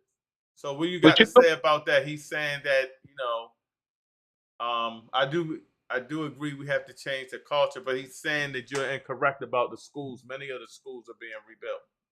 Okay, you know what's a strange thing? Yeah, what? Most areas where the schools is rebuilt, that's the first sign of gentrification. Douglas. He's saying Douglas. Well, Okay, the schools. First they developed the school. They changed the school. They're fixing the schools in any area that. Douglas still in the black community, brother. But I didn't know it was Now, rebuilding. now. It's still now. They can say the white people, they playing the long game. They're not playing tomorrow. They're playing the long game. Okay? The average black people. Okay, Baltimore lost over 40,000 black people to the counties because Baltimore City is. I mean, most of the people who left is pretty much, like I said, people with good jobs and good careers. They broke out. Now you got these schools is being repaired and made available for the white people moving in, not for the black kids. It's for the white people moving in. Believe it or not, like I said, I saw my neighborhood gone. And they first started with the development of the schools. The schools first. The elementary schools and the high schools got fixed up because I got a question, and I see you in the building, Sister Saket. I'm gonna get you in 1 second. You said something that was interesting about a lot of people moving to the county. Is that by choice or by design? Because the county started, for people that are out of Maryland that don't know, there's Baltimore City and then there's Baltimore County, which is more suburban. It's kind of a little. The closer you are to the city, it's more city, but then it gets more suburban. But the county's starting to get off the hook. Well, yeah, but they're moving to the Anne Arundel County, PG counties and stuff like that. That's what I want to ask you. So you're saying the people that are moving out are moving and getting away from the drama, but yes. But I got a question: are they placing a lot of people that are low incomes in the county? Yes. A lot of this.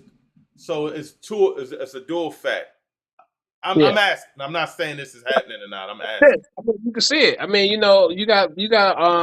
I mean, I lived in the county. I can see how the county is changing to pretty much Baltimore City. I mean, parts of the county now. You got the kids hanging out in gas stations, on the corners and stuff like that. You didn't see that 20 years in the county. Right. Okay, 20 years ago, you could walk, you could drive. You don't see nobody hanging out in the parking lots, or the gas stations, or the 7-Elevens. You didn't see that 20 years ago. You see it now. And in White Lock, you see, which was a tough area, you see white people walking their dogs. Gentrification is in the house. It's happening, but it's totally happening. But and it starts off with the development of the schools because they're making room for the white kids to come in. I mean, like I said, they playing the long game. We playing that short thing. And I see Sister Saket. She says, "Okay, I get it." I read that. Brother Malik, I got him. He's also saying that redoing and fixing up Pimlico. That is true too. But I will say, you might be on point there though.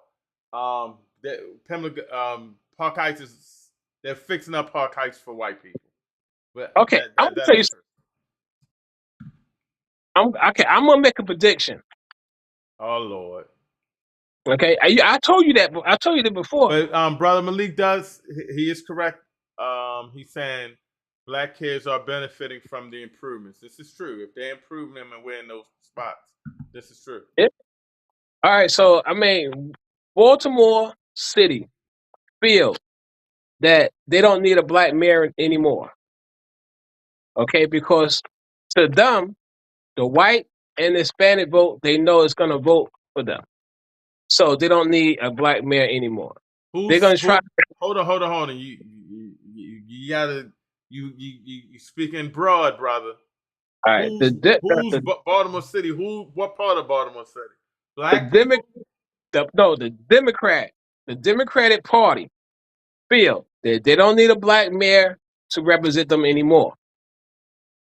Zeke Cohen is going to be their man. What's his name? Yeah, Zeke Cohen is going to be their man for the next election. Mark my words. Okay, Brandon, all this here investigating he's going through and stuff like that. Come on, they trying to get him out. They're trying to mess his name up right now. He going through this investigation for this, investigation for that. They trying to mess his name up now, because they want that white man to be mayor now. And like I said, if I don't do it, you're gonna have a white mayor. You're crazy, brother.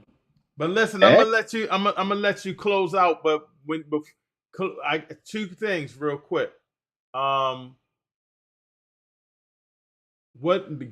Is there a solution to this youth problem in Baltimore City? What do you recommend? Let's say you're the mayor. You won mayor. What would you do?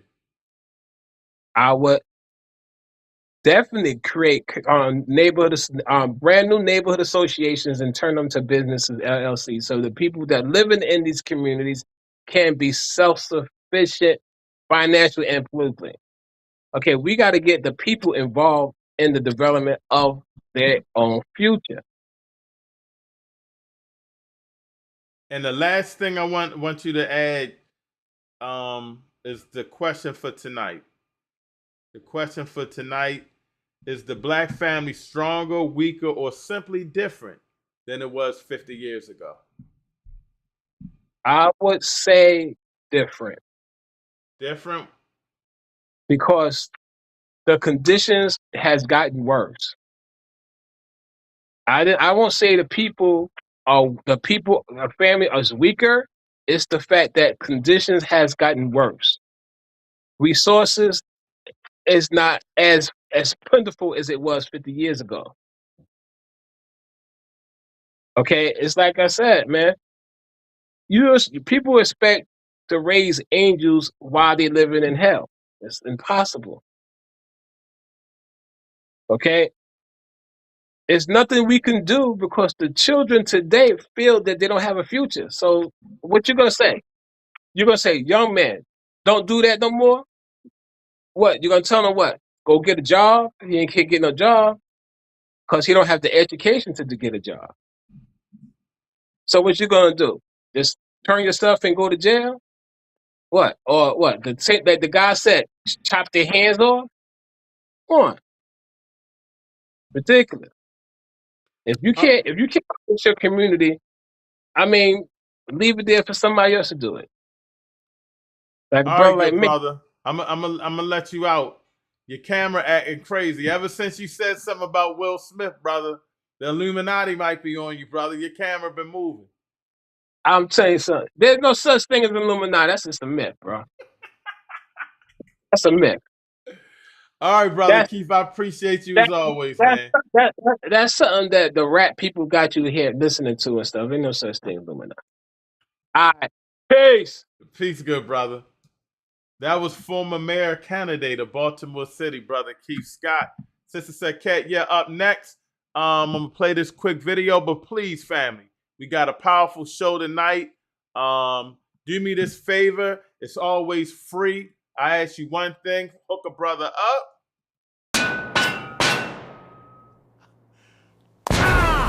Hit the like button. Bang that thing. Smash it now! If you're on YouTube, We're on YouTube, Real Truth and Power, and also UNIA Rock Media.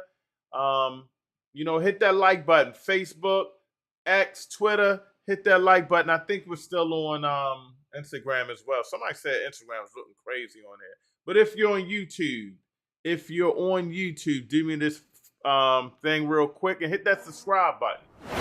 Hit the subscribe button, and as you can see, there's a bell, and you'll get alerted every time we go live. Very important. So please hit that like button, hit that subscribe button, and also hit the share. Let's get this algorithm going. Hit that share button all over Twitter. Retweet. Sister Saket, you're next. I'm going to play this quick commercial, and we're going to go and bring in our strong, powerful Sister Saket. Remember what we're talking about when we talk about the Black community and unity.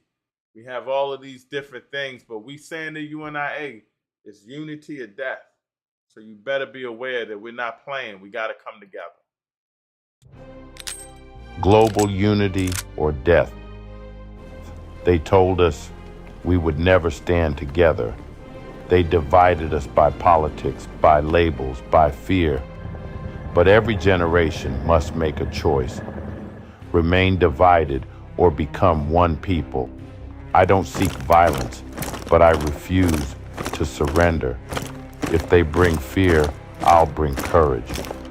One people, one purpose, one destiny. They can fight a man, but they cannot stop an idea whose time has come.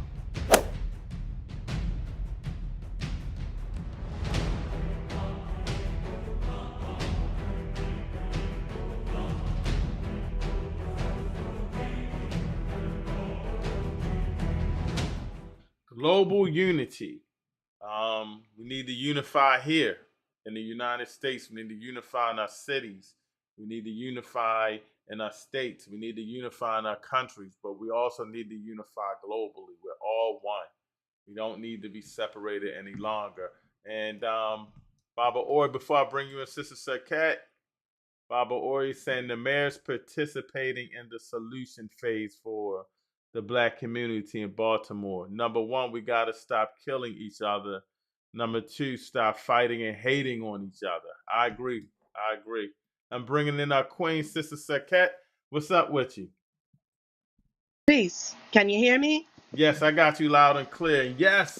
I Yes, saw peace, the peace. video because I saw you commenting on the video. I saw the video. And then at our officers meeting, Brother Frank had mentioned his name.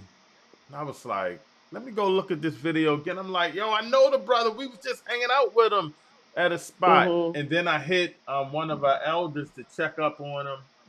They talked to him, and they said that they might have some broken ribs and stuff. So it's really, really sad. And which goes into what I wanted to talk about tonight anyway, was the Black family and things of that nature. But it's just, I don't know, it's just kind of hurtful. You know what I mean? I was hurt by it because it was an elder in our community, but then to know him, you feel kind of like, I know him, he fought strong, but it's just like Brother Keith Scott said, he felt hopeless. But go ahead, what was your thoughts on that?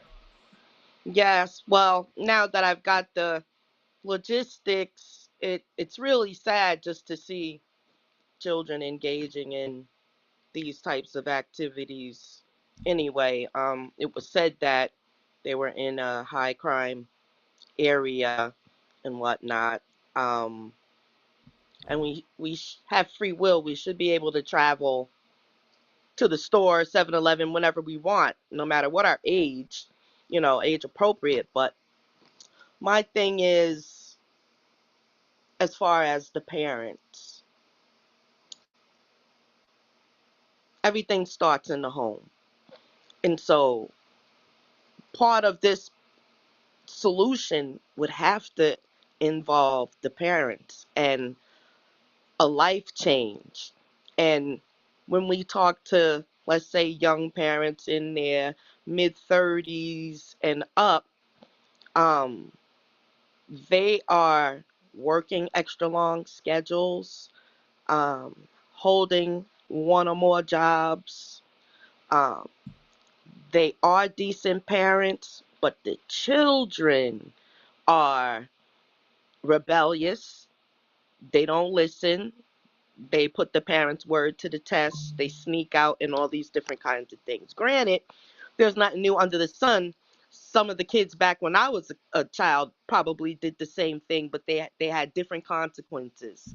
Number one, the neighbors would tell on you. Mm-hmm. Um, they were be like either come in my house or go back in your house, and they make sure that nobody comes back out, or they will call your parents, let them know, because they usually exchange, numbers. But nowadays, the younger sisters, we really have to go out of our way to embrace each other and just to even be on that level. And a lot of times, as neighbors, no one wants to engage with one another because everyone just feels like if they stay to their self, then there'd be peace. There's Right. just like a lot of unnecessary chaos and the basic respect for one another. Like, I have a young lady that doesn't live next to me, but on the other side. But in my area, I live in Dundalk, there's maybe less than a handful of black residents on my block. So, of course, I try to speak to them and, be cordial along with everybody else, but go out of my way to be like, peace, if you ever need anything for the kids or whatever, come and, check me or whatever like that. But to this day, this young lady, she'll still walk right past and won't say nothing. And I'll have to engage the hello part all the time. How y'all doing? This and that. Once I speak, then she'll speak or whatever. And like a lot of times, she'll look me right in my face and I'll have to say, hey, sis, how you doing? This and that or whatever. Try to figure that out, but it's not that easy to work with one another. We talk about unity, but you also have to have engagement, and yeah, it's a lot going on in that area of trying to connect with one another. I find it's easier the older you get, like in the 40s or whatever. Mm-hmm. By then, you kind of realize what life is a portion about, and you begin to be a little bit lighter in your spirit. But the younger people, they have they're dealing with trauma. They're dealing with so many things. They don't have time to think about what anybody is saying hi or whatever. To them that's like, something small. But yeah, so we're still trying to manipulate ways to even get into those conversations with young parents. They get a lot of criticism, and so it's not that easy to talk to them on a whole. But yeah, Hold it on it real can quick, sister. happen. Hold on real quick, Hmm. sister Cat, because someone Sure. just hit me, brother Cliff, and let me Hmm. see if I can show this while we're talking. Um, hold on real quick. This looks like it's an event tomorrow. Trying to make it smaller.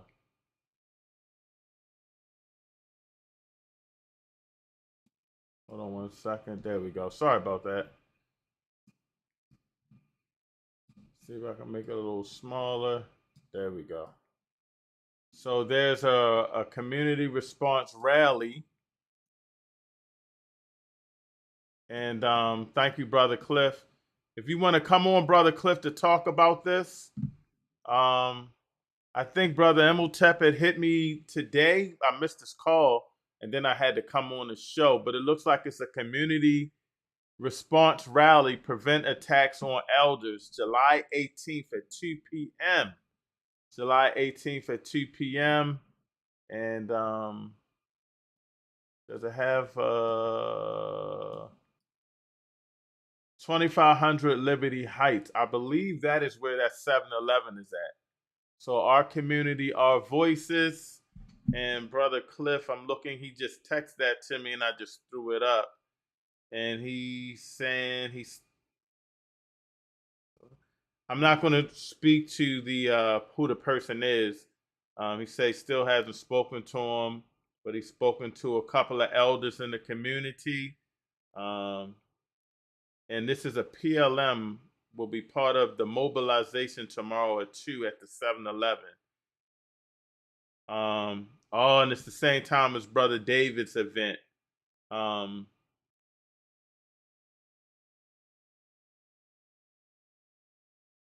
Okay. Yes, and he mentioned the elder has been mentioned on Facebook, but I'm not going to mention him because I haven't spoken to him, so I'm not going to say his name.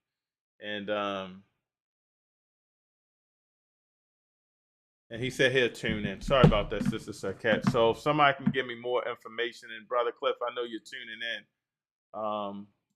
But there's a lot of stuff going on tomorrow. I know Brother David Murphy's having an event, but they're trying to do something there. So I text Brother Emotep. I'm not sure if he's listening or not.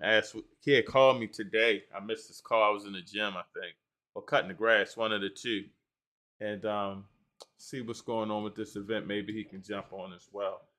But when you see those kids out there, Sister Sarkat, what it kind of hurt me. I put myself in the elder's position, and Brother Cliff is joining us now. I'm gonna bring him in with us, Sister Sarkat. Yes, I have an elderly parent in New York City, so I get it. I You know constantly what? worry I never about asked you his that. safety. I'm sorry to cut you off. I never asked you that, but you have a New York accent. It was always something when you were speaking, and I never caught on it. You're from New York. I never caught on it. Yes. But yeah, so I know it could have been me. And if that young brother had came on to me, he had two hot ones in the chest. I'm pulling out the 9. And so I'm so blessed that wasn't me. I mean, I go to that 7-Eleven during the day, but I never at night, and it's a little off the hook there. But what do you? Ever since I, go ahead. No, I was just gonna say, what do you think about that? 3:34 in the morning, those kids out there. I do know it's a drug spot, so that you have to keep in mind. I thought Baltimore had a curfew, number one.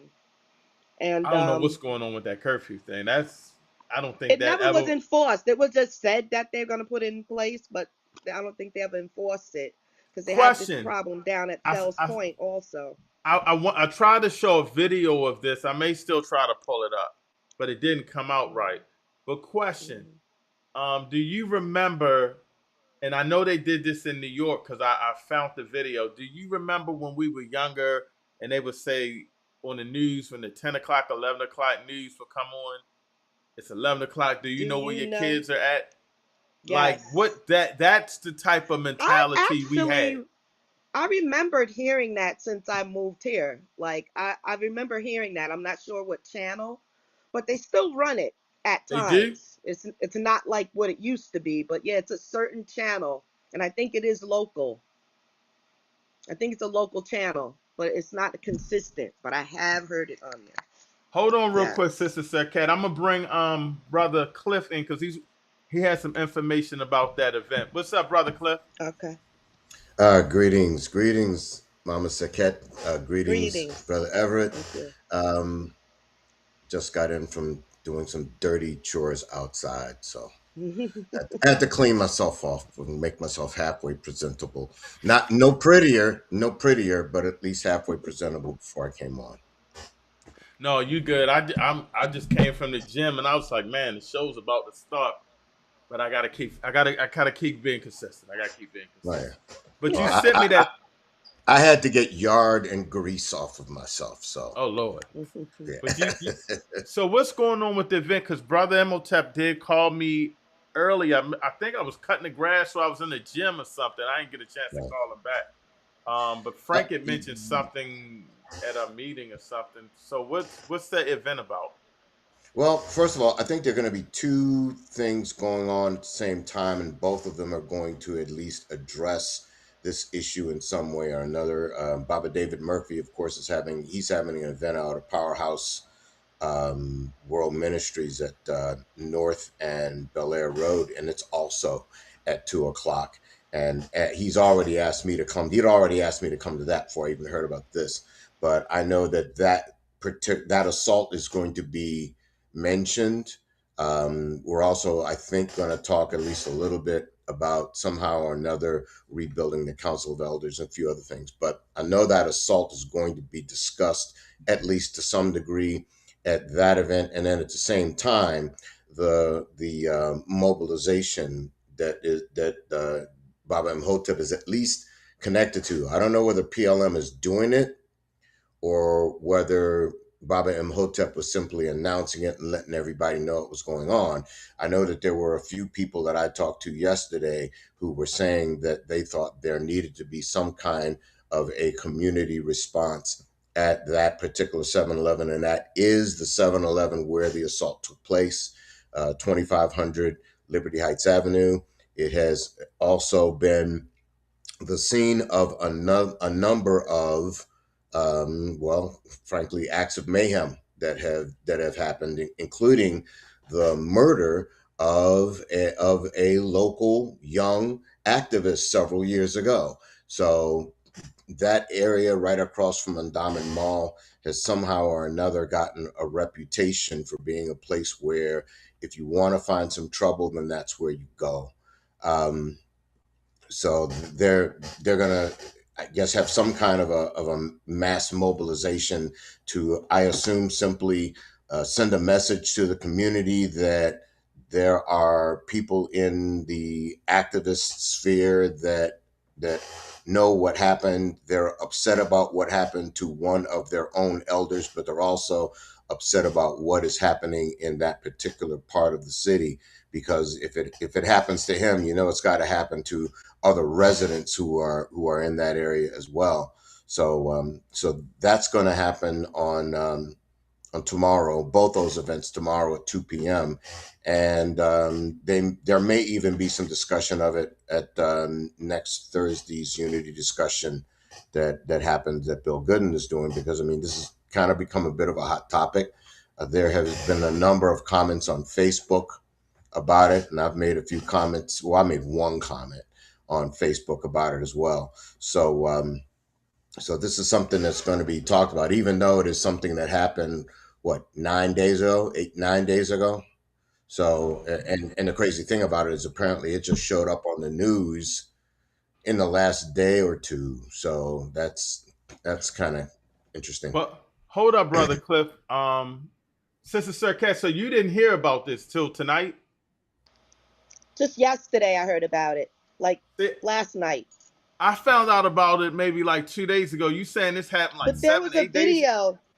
There was July a video 7th. that they started showing on TV yesterday. I have yet to view it, but yeah, it's in my email or something. Somebody emailed it to me. I gotta view it. I forgot I had it, but yeah, they released the video. I'm gonna ask both of y'all this, but I'm gonna start with you, Sister Sirkat, because we was about to go in. What are some solutions to this? Because we gotta do something with the youth. We gotta get this situation figured out, because these are young kids, and I think we're about to go in, Brother Cliff. And I said, when if the young kid had came at me, I would have shot him. And thank God I would have had to shoot a young brother, But what do you think of some solutions, Sister Sirkat? I think that we need, because the children have to learn consequences, and we're trying to keep them out of the standard jails. But we do need some sort of rehabilitation type facilities where when they do those crimes, they can go in, but we really work with them on a different level, not just your basic jail situation, because they're cutting the ankle bracelets off now, so that's not the solution. Regular jail, putting a youth that they try as an adult in there with the killers is in prison, that's not the answer. I think that more like, say, when a person has an addiction and they go through a rehabilitation center, we need a rehabilitation type thing for children from whatever age up to, what is it, 18, or you could do 16, or whatever the actual age is. I don't know what the percentage is of crime of that age, 17 to 18, but right, that is the crucial time. This didn't happen in Baltimore, but it happened in America just last week or whatever. The young lady was 15, and her 16-year-old boyfriend, she wanted him this was Louisiana. She wanted him to she asked the family, could he stay with them? Now, I don't know if it was temporary or just for that night, but they said no. The whole family ends up getting killed by the boyfriend. Both of them, actually. They shot grandma, they shot the brothers, they shot auntie, and this is puppy love. But a whole family got shot. Most of them killed. Two of them survived. That's a whole nother level of violence, but it's still dealing with the youth. So we have a range of what they're capable of. And it goes all the way into murder. So we got to treat this seriously, or there's a whole generation that's going to be incarcerated, because once the regular judicial system gets them, it's over. But it seems that in Baltimore they let the people walk. There was a shooting, this and that. What happened? He's not even, what is he doing now? He just had a gun charge last year. Oh, he's had 2 or 3 of them. So I keep hearing that repetitive thing here in Baltimore when they having serious gun crimes where people are dying, and you find out that they've done it before and were let out. In New York, the mandatory gun time is 5 years. And they pretty much try to stick to that 5 years, or Yeah, you they don't paying play for the lawyer. They serious up New Yeah. York with that gun stuff. I remember we went to Yes. convention and the president general's wife was like, "Ever, you didn't bring your gun, did you?" I'm like, "Oh no, no, no, no." Coco Banner from Instagram is saying, "Can I ask a question?" Yes, you can. Put your name in the Sure. chat, Coco Banner. I hope I'm saying that correctly. Hold on real quick, brother Clip, before you answer this. I'm gonna try something real quick. Hold on real quick. Let me try something real quick.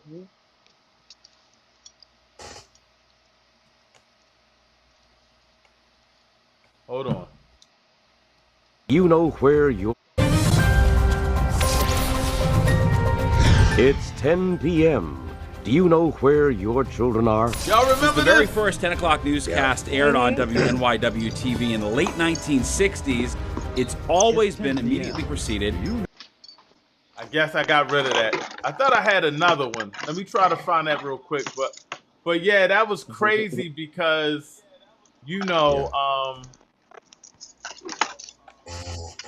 that was crazy because that was that was crazy because that was. I think. Let me try this one. I think I had Jerry Turn on here, brother Cliff. It's 10 p.m.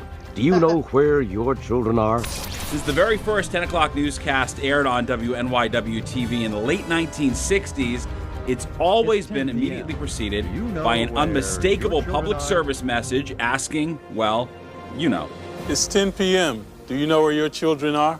It's 10 p.m. Do you know where your children are? It's 10 p.m. Do you know where your children are? It's 10 p.m. Jerry Turn the Do you know where your children are? And believe it or not, we're able to track down the promo writer responsible for this piece of... For those that don't know, I was 70s baby. That's what they was playing when we were younger. So yeah, me too. And I would never. It always locked in because when it got late and I was hanging out late, I'd be thinking, "Damn, I gotta get in the house because my mother sees this, she's gonna start questioning where I'm at, and then it's gonna be on and popping by the time I get in. She's kicking my butt." Yeah. Oh, and That Yeah. was a nice But bridge. see, we That was a did, nice bridge too, we because did. you had Walt Frazier, Hmm. who won a world championship with the Knicks then, and of course now you got Jalen Brunson, who's won a Wow. world championship with the That Knicks was now. 53 years ago. oh, I don't even Yeah. acknowledge the Knicks. I'm a Lakers fan. Oh, Sister Chanel, Coco Banner, I hear you. Yes. Ask a question, whatever you want. Put it in the chat, Sister Chanel, or you can jump on as well. Um, just let me know, and I'll put the link in the chat. And Sister Basima, race first. She'll be here, Brother Cliff, for the Oh shit! convention, so you get the link up with her. And Wow, for those that don't know, we're giving wow. Brother Cliff an award, but he's going away. He won't be at the gala. So if you can make it to the movie night, we're going to give it to you then. I'm still pushing you, Brother Cliff. It'll be that Wednesday, so try to get this so we can present you with an award. Wednesday. James, I'm going to need them Okay. awards. All right. Hmm. I think I can do Wednesday. But go ahead, Brother Cliff. What did you think of that? Do you remember the question I asked Sister Chanel? Well, I think we were mainly I talking said about more solutions rehabilitation and centers. yeah, and I think there has to be some kind of an Hmm. alternative to throwing these young people in the joint with hardened criminals, because you throw a young person in an adult prison like that, he comes out worse than he went in. So I would hope that they have some kind of an alternative to that. Now, I don't know how effective the juvenile justice centers are nowadays. I remember they used to have them all over the place back when I was a state employee. But the other thing is taking a look at, of course, the what the situations are in the schools. One of the things that was suggested to me, interestingly enough, by the missus, was that we need to get some of those elders, if we can strengthen the council of elders here and get some of those elders mobilized to go into the schools, and not to go into the schools to preach to the students, but to just introduce certain Pan-African concepts to them. That's assuming the school system's administration and hierarchy will allow such a program to take place. One of the things that I was also thinking about in reflecting on this whole incident is just taking a look at what the overall culture is in the United States right now. What are the United States political leaders telling us? What are the messages that they are giving us? The messages that they are giving us are basically, if you don't like what someone did, pound on the desk, yell and scream, make accusations, point the finger. You don't have to have evidence. You don't have to have rational thought. You can just go out there and just make a scene. That's what the president's people are doing right now. And then when they're put on the stand, basically lie and evade and try to throw accusations around. The second one is that when people don't behave the way you want them to, violence is a good tool to use. Now, the the instruments of the state are using it. When ICE pulls someone over, they pulled the gentleman over in Houston, and it was the wrong guy, but he was in the car, and they just didn't like the look of him. So what did they do? The first thing they did is resort to force. The gentleman in Maine, with his daughter and his wife in the car, he again is not. They think he shouldn't be there. He's not doing what he's supposed to do. What's their first resort? Their first resort is force. I think we are being taught, not only through that, but also through the addiction that is foisted upon our young people to items such as Grand Theft Auto. How many versions of Grand Theft Auto have come out over the last several years? I've never played Grand Theft Auto, I get but I motion know, sickness. I yeah, can't do it. I got motion yeah, sickness. I know, I know a You said number of 5, Sister people. Circuit? 5? You muted. You muted yourself. Yeah. Yeah, GT5 just came out. Wow. You What so you you know got about five. that? How you Well, so I Five have fan-heavy? generations of Grand my Theft Auto. older kids. My kids are my oldest son is 35, so they've been gaming since 89, 90. Plus, I had one of the first video games that came out when I was a little girl from Sears and Roebuck. and it had the one dot. It went boop, boop, boop, and you Oh, had is to that like like a tennis block. game? Yeah, Yeah. yeah, but You had the yeah, they're tennis on game, and then you had Space YouTube. Invaders, and then you had Pac-Man. And but My see, the have thing is, things have changed. yeah, while those games were also addictive, and they had us, because I remember when the first nightclub I ever DJ'd in was down in Washington D.C. And when I wasn't in the booth, which was most of the time because I wasn't the number one jock in there, when I wasn't in the booth, I was getting quarters so I could put them in the Pac-Man game. And Mm. we would be sitting on that Pac-Man game all night long playing. So Yep, those games also were I addictive, have it but now.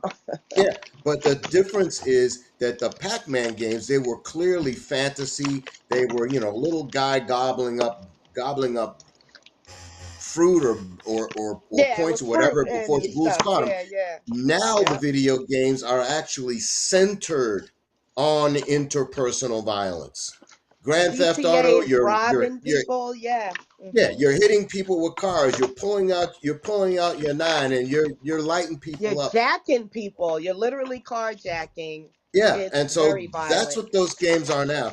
I had a great nephew, a nephew's son, and every time I would go over to their house for a while, he would be sitting up there in front of the TV and he'd be playing some version of Grand Theft Auto. And I was like, okay, I'm not sure how healthy this is, but to his credit, he is turns out to be one of the brighter young people that I've ever I was met. gonna say, yeah, And Seth can handle it. not too long ago, he left a message on my phone asking me to show him how to play chess. So it sounds as though he is pulling himself away from those kinds of video games. But again, those Mhm. video games are teaching us, along with the behavior of the administration, that if you can't get your way, then violence is the answer. Then And take it. yeah, They so got so the music to back that up too. I put some of the blame on the record company executives, because when I was DJing is when Gangsta came out. So Gangsta came out, and now you got drill. And I was watching how that happened. And I also know that a lot of the record companies, while they allowed the artists to take the blame, the record companies, the producers, the managers, the administrators, they were pushing these artists to put out more music like this. There was actually, I think, a video that a couple of former hip hop artists had made, and they basically said that they had eavesdropped in a meeting where record company executives were talking about how they were going to coerce young rappers to make more gangster rap songs, more drill rap songs. And that was a large part of how that music genre was corrupted, not as much by the artists as we like to think, and a lot more by the executives. So these are people in power who are pumping this kind of poison into the minds of our young artists, and then in turn pumping that same poison into the minds of the people who listen to them. And then now they've gone to the video games, they're doing the same thing, and now they're running the country. Now they're running the country. So they've got us and this is a little spokes of the wheels reference. They got us on the culture spoke. They got us on the media spoke with the wire and all this other sort of thing. And they've got us on the governmental spoke with how they act in terms of the administration, resorting to violence at the drop of a hat. So I put a lot of the blame on those people, perhaps a bit more so than on our young people, because those people who are pushing this on them, they're supposed to know better. They're supposed to be the elders of their community, at least. Maybe their community is foul, and so their elders are also foul. I don't know. But that, to me, is being pushed on our young people. And then our young people, they're looking for connection somewhere. Baba David Murphy was talking to me on the phone earlier today, and he said that he went across across the city earlier, and I think he saw very few young people outside, very few of them. Now, depending on where you go, you might see a whole lot of them running around an apartment complex or somewhere. But he's saying he doesn't see children outside playing as much as they used to. When I was young, the most popular thing was, "Ma, can we go out and play?" Right. And apparently that's not happening so much anymore. Our young people are being, either their parents are telling them, just go upstairs to your room and turn on your television. So they go upstairs in their room, they turn on their television, and what's there? Grand Theft Auto. And so they play it. And so I'm not somehow or so. another, some I'm sorry to cut remediation you has off, to brother happen at Cliff. school level. I wanted. I'm sorry to cut you off. I wanted to get y'all a point of this because brother Kevin. I don't know if you was watching earlier. Brother Kevin has spoke on that, and he felt that people they're trapped in their houses because of a lot of the violence. You think that's a lot to have to do with it? Why people aren't playing outside anymore? You think of that, I Sister Cat? I Yes, think it's a there's a vicious cycle at this percentage, point. definitely a percentage because of the stray bullet syndrome. You know, the Hmm. children out there playing, people are tired of their children getting hit with the strays. Yep. Um, Also, you touched on a good point about uh, the video games and the music. The thing is, it's a particular group that's pushing the music thing, but you can't mention them, their culture. You can't mention none of that. You know, if you say one word against their culture, you know, no go. But then they Right. actually want you to degrade your culture more. The more degradation, the better the music for them. You know, so that single-handedly brought our R&B sector down. There's no more love in the music. I mean, it's just there's no unity rap songs pretty much. I mean, you got to like decode this whole message and maybe it's about unity, but most of the wording for the rap music is not about unity. So, you know, the music is a real big part of it, especially with the black children, you know. Um, you know, We music is a had. big part of us. I We, was just saying that our lifetime soundtrack is on the commercials now, on all of the medication commercials and the laundry detergent, this and that. You could hear Barry White, you could hear Earth, Wind and Fire, Boys to Men. Our positive music is being played as a joke now because they're jingles for somebody's commercial, and it's that particular group that owns all the masters to our music. And it really did fumble like two generations, you know, ever since the Little Waynes came and then that exploded, the NWA, this, that, you know, even when we had Public Enemy, now we find out that that same group was the wallet behind Public Enemy, and their music was literally almost to start riots. That type of thing was their intention with that music. So I got a question, Sister Chanel. She didn't want to jump on, but let me know if y'all can hear this. sure, I'll switch places with her because my battery about to go. All right, I'll talk to But you, Sister I Sakat. got 10 more. Like my battery's on 10, so Yeah, let me let you go, and I'll play for Brother Cliff. I appreciate okay. you as always. Peace Peace and and blessings. blessings. I'll be in the chat. All right, all right. Hold on, listen to this real quick, Brother Cliff. Let me know if you can hear it. Okay. Hold up. When I feel like it's really not all their fault. It's like they're a product. Hold on, let me rewind it. I do know there's a lot of parents that express that, they're single parents. They don't. All right, hold on. So I wanted to ask the question, how are we able to help the parents and the kids that are going through, hardships with, street violence and things of that nature, when I feel like it's really not all their fault. It's like they're a product of their environment. I do know there's a lot of parents that express that, they're single parents. They don't have help from the father. They have to work. So 9 times out of 10, they're at work all the time. The child is faced with being with another relative, say if it's a bad cousin or someone in the family that's, is supposed to be watching them, but at the same time not teaching them responsibilities, teaching them how to be respectful, how to behave properly. How do we help those children and those parents? Because I do believe sometimes we get caught up when we find out that a child is doing something wrong. We say, well, where are the parents? Like, where are the parents? And then you have some parents that are saying, hey, I work. Hey, I have taught my child to respect their elders. I have taught them, to go to school, don't skip school, do not steal, things like that. And I can't help that they're around people that is causing them to act this way.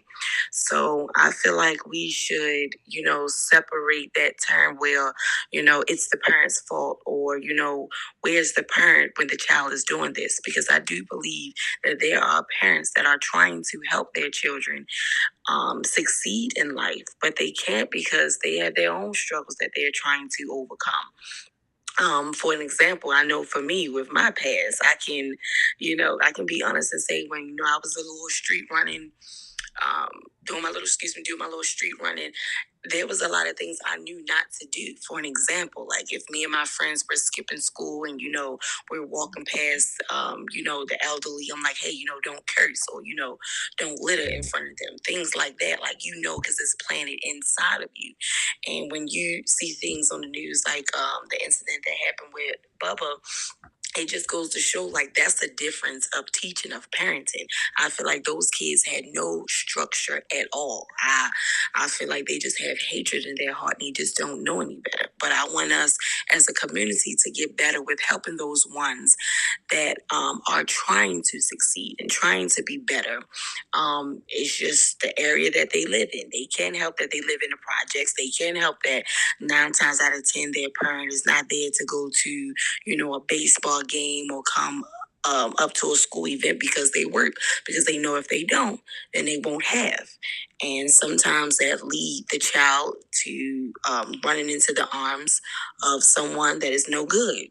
Street people that tell them like, hey, let's go steal from this store. Or hey, if we rob this person, we can get a couple quick dollars.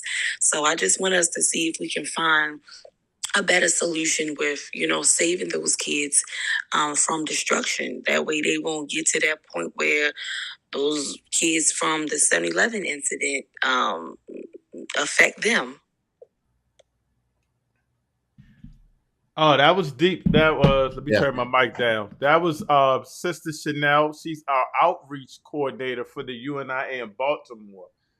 So for those that are listening, you'll get to meet Sister Chanel. We're working on doing a food giveaway and clothing giveaway. She's in charge of all of that. Does a phenomenal job. We had to cancel the one for tomorrow, which might have been a sign, so we can maybe because Brother David and also this other event.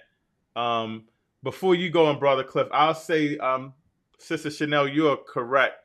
We can't just group all of the parenting. There are different variables for different things.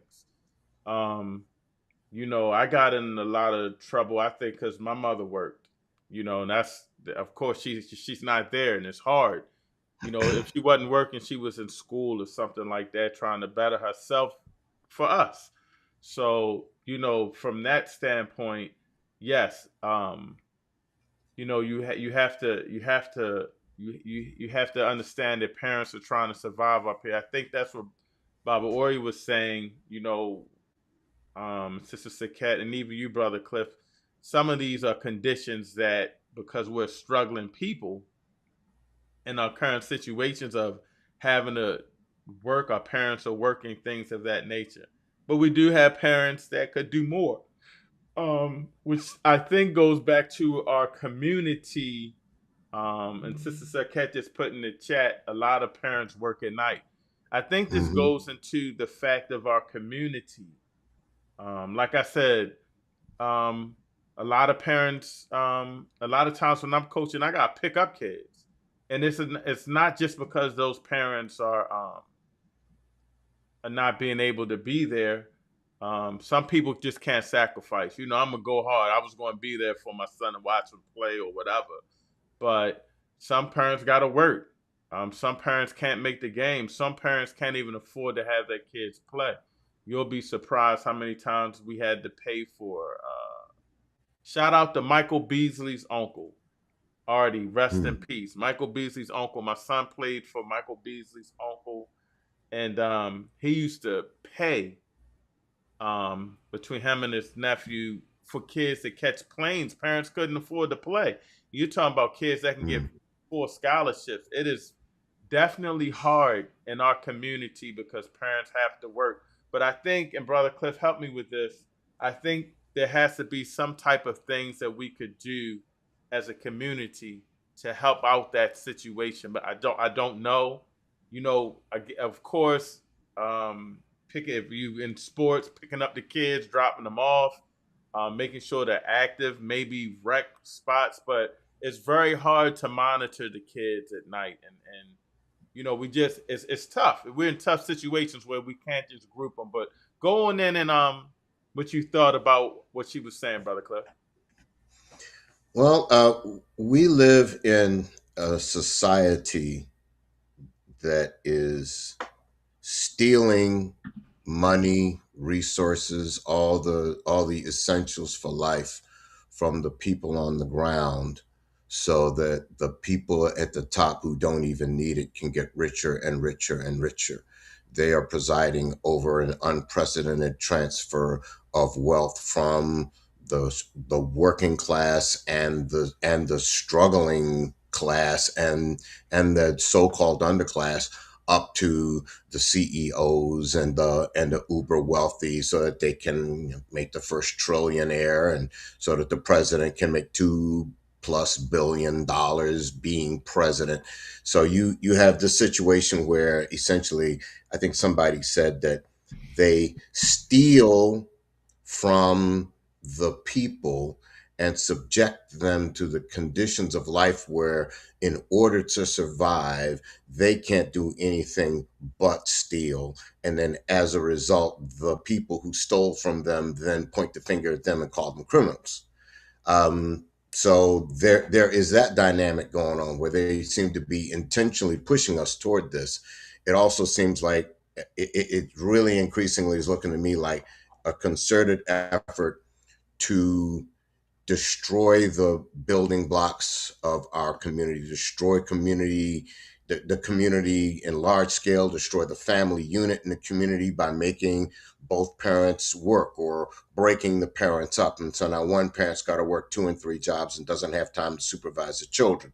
And then while the children are not being supervised, let's pump these negative images, these negative ideas into their heads. And then they want to go out and it's entirely possible that the young people in this assault were, one of them, sure, apparently was carrying a semi-automatic rifle. But do we know whether or not that rifle was loaded? Was it loaded? Were they even ready to use that if they needed to? The end of the clip shows one of the young person with the semi-automatic rifle pointing his gun down at the elder as the elder was first laying on the ground and then scrambling to get up. He's pointing the weapon at him, but then he backs off and he runs away. The young man with the sword, the machete, or whatever, the samurai, whatever it was, he waves it one quick time, but he also runs away. Makes me wonder whether they ever intended to use those weapons. The other thing is they jumped on him, they kicked him, they shoved him to the ground, they threw stuff at him while he was on the ground. They said it was an attempted armed robbery. There's 6 of them. It's 6 on 1. You telling me 6 on 1, even without weapons, they engaged in this altercation with him, and the only person who came out with more than what they had going in was the elder, 3 cracked ribs and a concussion? which he didn't have before. But these young people apparently didn't get any money. They didn't jack his car. I don't know that they took a single thing from him. I That's don't know real. that. That's interesting. It sounds to me like he stepped into a drug spot at the wrong time, and they Either like pretty that, much e- get out of here. either that, or those 6 young men were actually playing gangster. Right? They Yeah. might have been playing gangster. I mean, I'm not saying that that's what it was, but we didn't. It was strange to me that you had that altercation occur, and sure, I mean, they injured him. Fortunately, they did not injure him too badly. Um, and they might not have even intended to injure him as badly as they did. They might have just been out there, oh, let's have some fun with this old man. Let's push him around, let's rough him up a little bit so we can feel, like we're badasses basically. And point your thingy at him, And there might have been, I mean, because you got to get the weapon, but you also got to get the bullets. Maybe that thing wasn't loaded. Or if it was loaded, he was probably holding that thing saying, man, I hope I don't feel like I need to pull this trigger. Because if he's never shot that gun before, then that first time is going to be tough. As one other activist was telling me, she was saying, usually she was of the opinion that at the very least they had not fired that weapon ever, because it looked like they were just pointing it and they were trying not to actually fire, and then they ran away. Now, the danger is they get in a situation where maybe they feel like they are threatened, because the elder wasn't really threatening them. He was protecting himself. He was asserting himself. He wasn't actually threatening them. So the danger now is they try this stunt again, and maybe the weapon is loaded. And then maybe the next person they try it with actually fights back and gets the upper hand. Now, does that push them to actually, okay, now I got to protect myself. I got to swing this sword. They probably don't know how to use the sword. They might not know how to use the gun. They might be a terrible shot. They might spray bullets all over the parking lot and miss everything. But still, because I mean, when you're that young, I doubt seriously that you're a marksman with something like that. And a lot of the times when you have these kinds of shootings, what happens? Somebody catches a stray. And a lot of times they don't even get the intended target. So it's to some degree, if they are playing gangster, then they're either really playing gangster, in which case they don't have any intention of firing that weapon, they just want to look tough, or they're playing gangster and they're armed and it's amateur hour, and that's where it gets really dangerous for bystanders. So maybe one of the things that needs to happen is we need to find some way to, number one, show them an alternative. Maybe they feel there is no alternative other than doing what they're doing. Maybe they've watched too much of The Wire or played too much Grand Theft Auto, and they need somebody around there to show them, like you do when you coach the young men in basketball, football. What you do there is part of that solution. And all the closed rec centers, remember in the 90s, and maybe even before then, but I know in the 90s and the early 2000s, what was happening across every major city in the United States? They were closing rec centers, they were closing libraries, they were closing fire stations, and they were building prisons. They were basically telling the young people where they expected them to go. Brother Yusuf Bey says the Canadian fires kept a lot of people off the streets today. I also say that heat. Brother Cliff, for those that don't know, I did let everybody know we know the brother. I didn't want to say his name though. Yeah. Talk to him. Talk to the people, because he's a soldier. Talk to them about his personality and things of that nature. And break down, what do you think was going on with his movie? Okay. Well, what was the last word you said? Just his mentality during the incident. Oh. Okay. Well, he was this elder he was active in the Black Panther Party back in the day.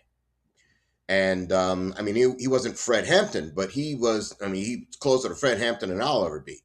And when I met him, it was back in 1994. And that's kind of when I started getting my introduction to, I guess, what one would generally call revolutionary Pan-Africanism. I mean, I had some of the black stuff going on because I was in the Black Student Union when I was in college, and basically I was ready to step some white folks every now and then.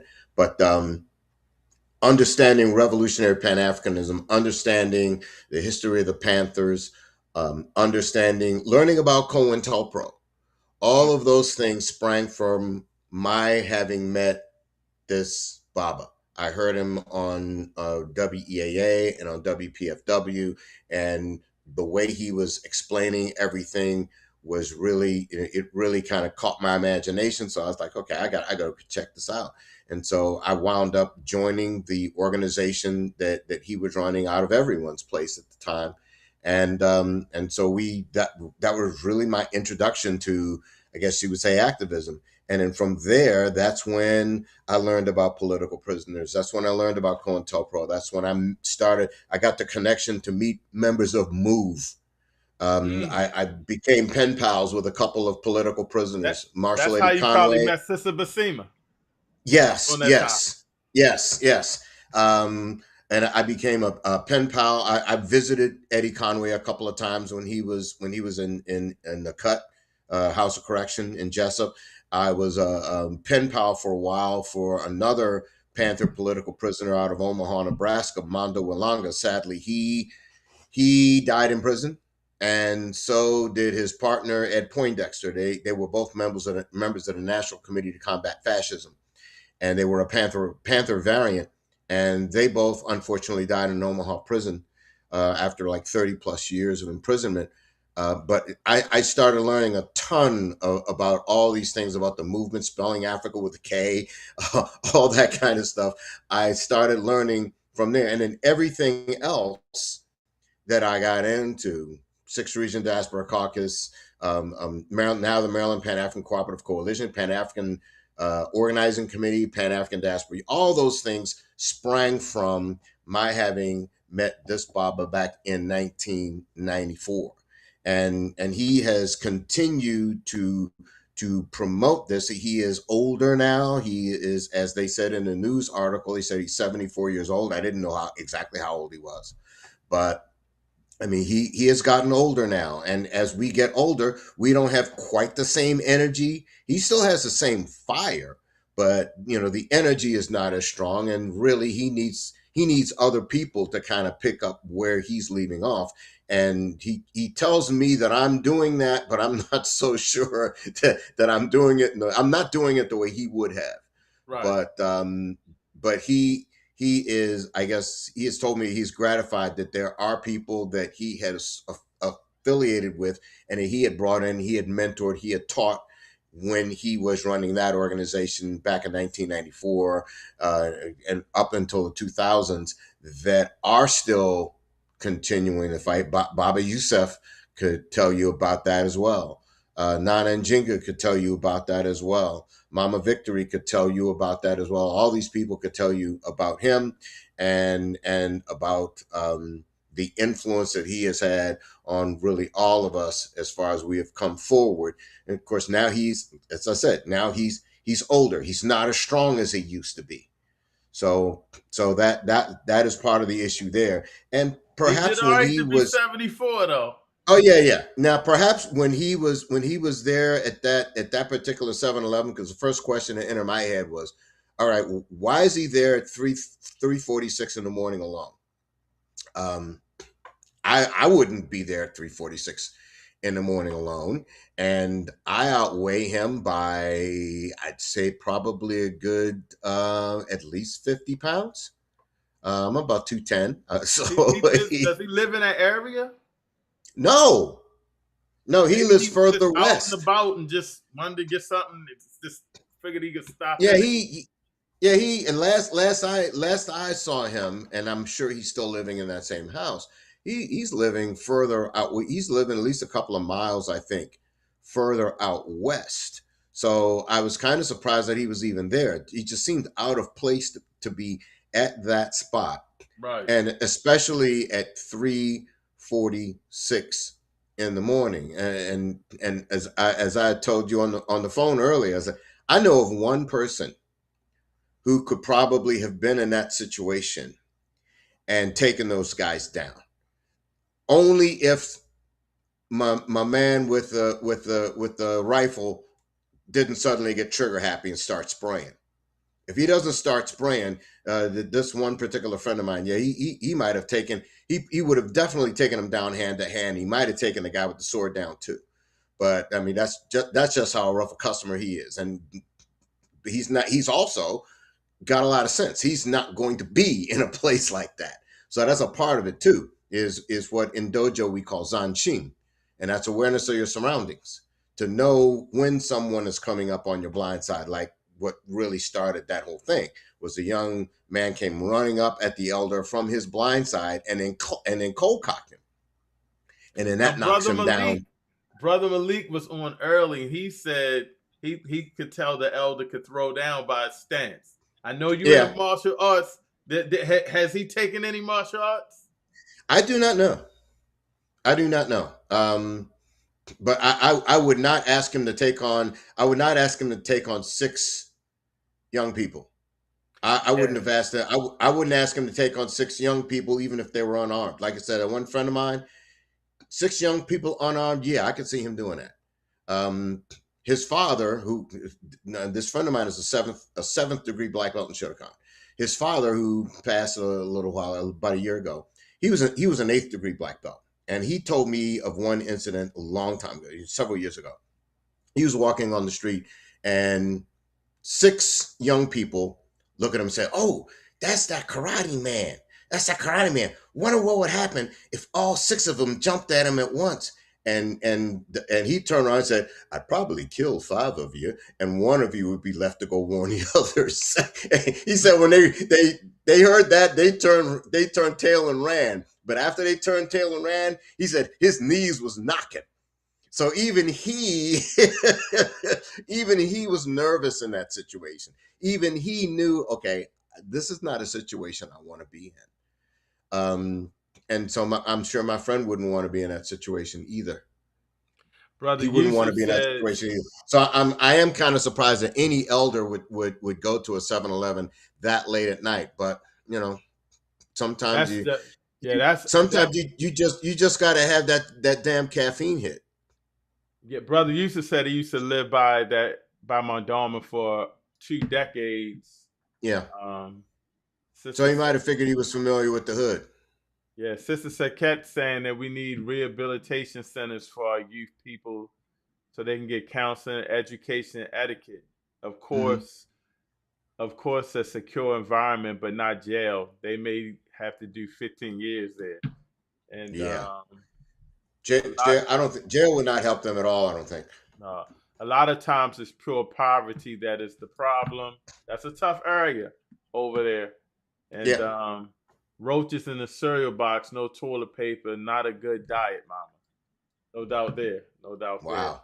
Wow. Oh, she's still going If in. I find some way to reach them, and maybe even to reactivate some of the survival programs that the Panthers used to do in those communities, to kind of so that people in those communities won't feel like they're alone. And I think that's a big part of it too. I think a lot of them feel like they're alone. It's the law of the jungle. Okay, I just got to get mine. I just got to get mine any way I can get it, because what is it that a lot of us love to say when we get together as activists? There are 2 things that we say.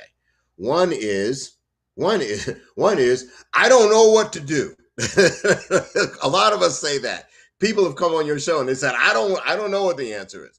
People have been in Zooms and said, I don't know what the answer is. And then the other one is, no one's coming to save us.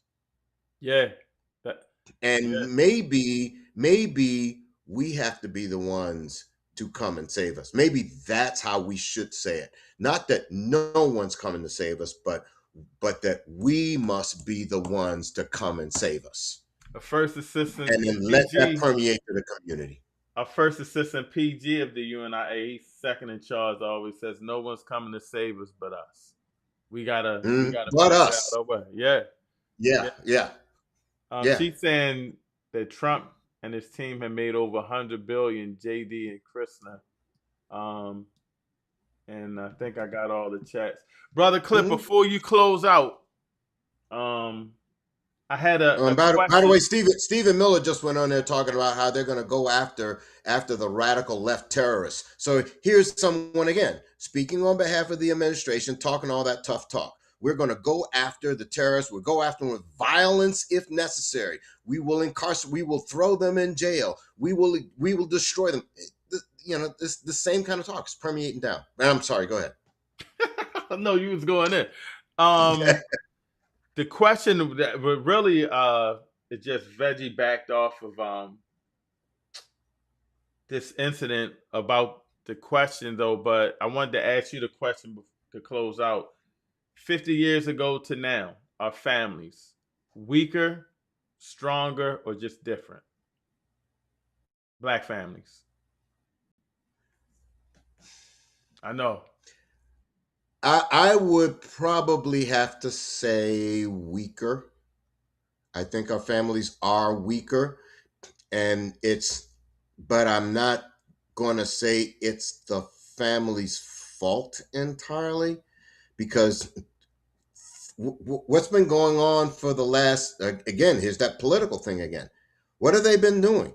They have been presiding over the greatest transfer of wealth from the have-nots to the have-mores that we've probably ever seen on this planet. You've got the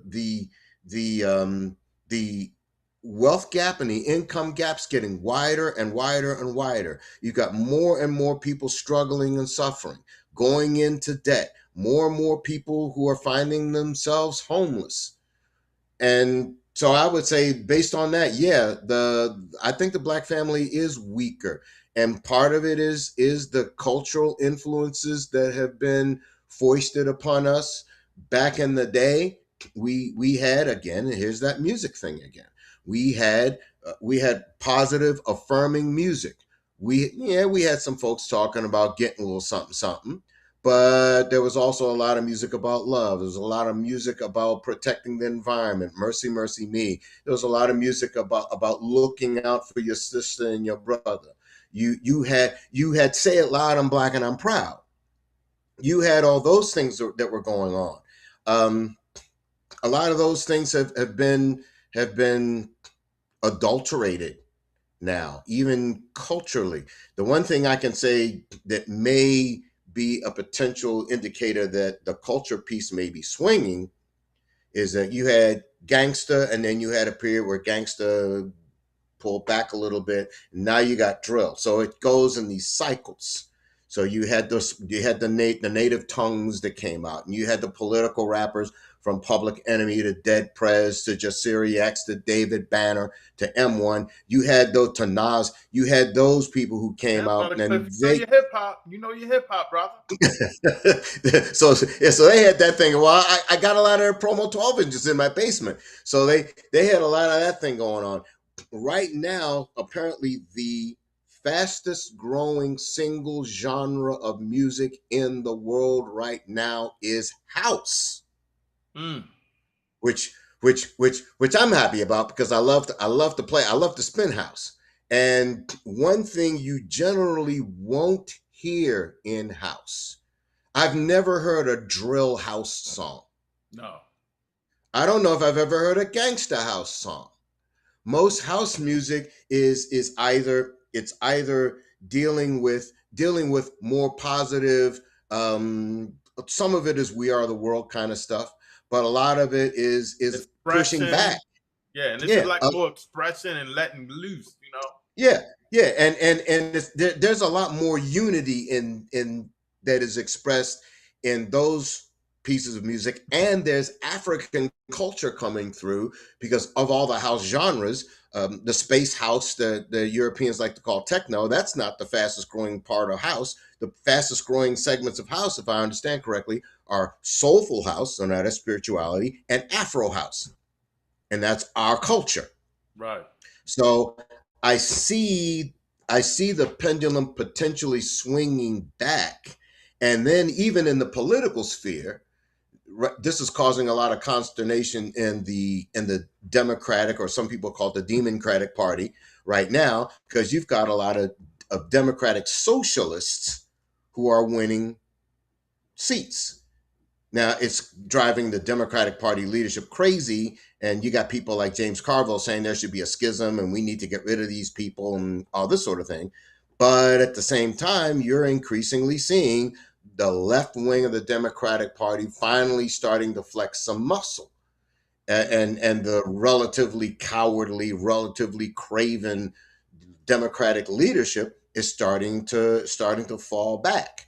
They just had this big bill on cutting aid to Israel. Sure, it went down. It went down 300 and something to 103, but 102 of those votes were left-wing Democrats. The centrist Democrats, including Hakeem Jeffries and James Clyburn and a number of other people, the establishment Democrats, they voted against this addition to the bill that would have pulled $3.3 billion in military spending away from Israel. But one Republican, Thomas Massey, the sponsor of the bill, and then 102 left-wing Democrats voted for it, and 93 establishment Democrats voted against it. So what's that tell you? 102 to 93. I think you're starting to see a political change going on already. Independent parties or no independent parties, you're starting to see that, and it's happening within the Democratic Party. And if the Democratic Party decides that we're going to just go ahead and get rid of them, not only will they have basically pulled the mask off of themselves for us to see, and the whole two wings of the same buzzard trope will come up again, but also they kicked them out of the Democratic Party. That's 102 congressional members who could lead the charge to form an independent third party.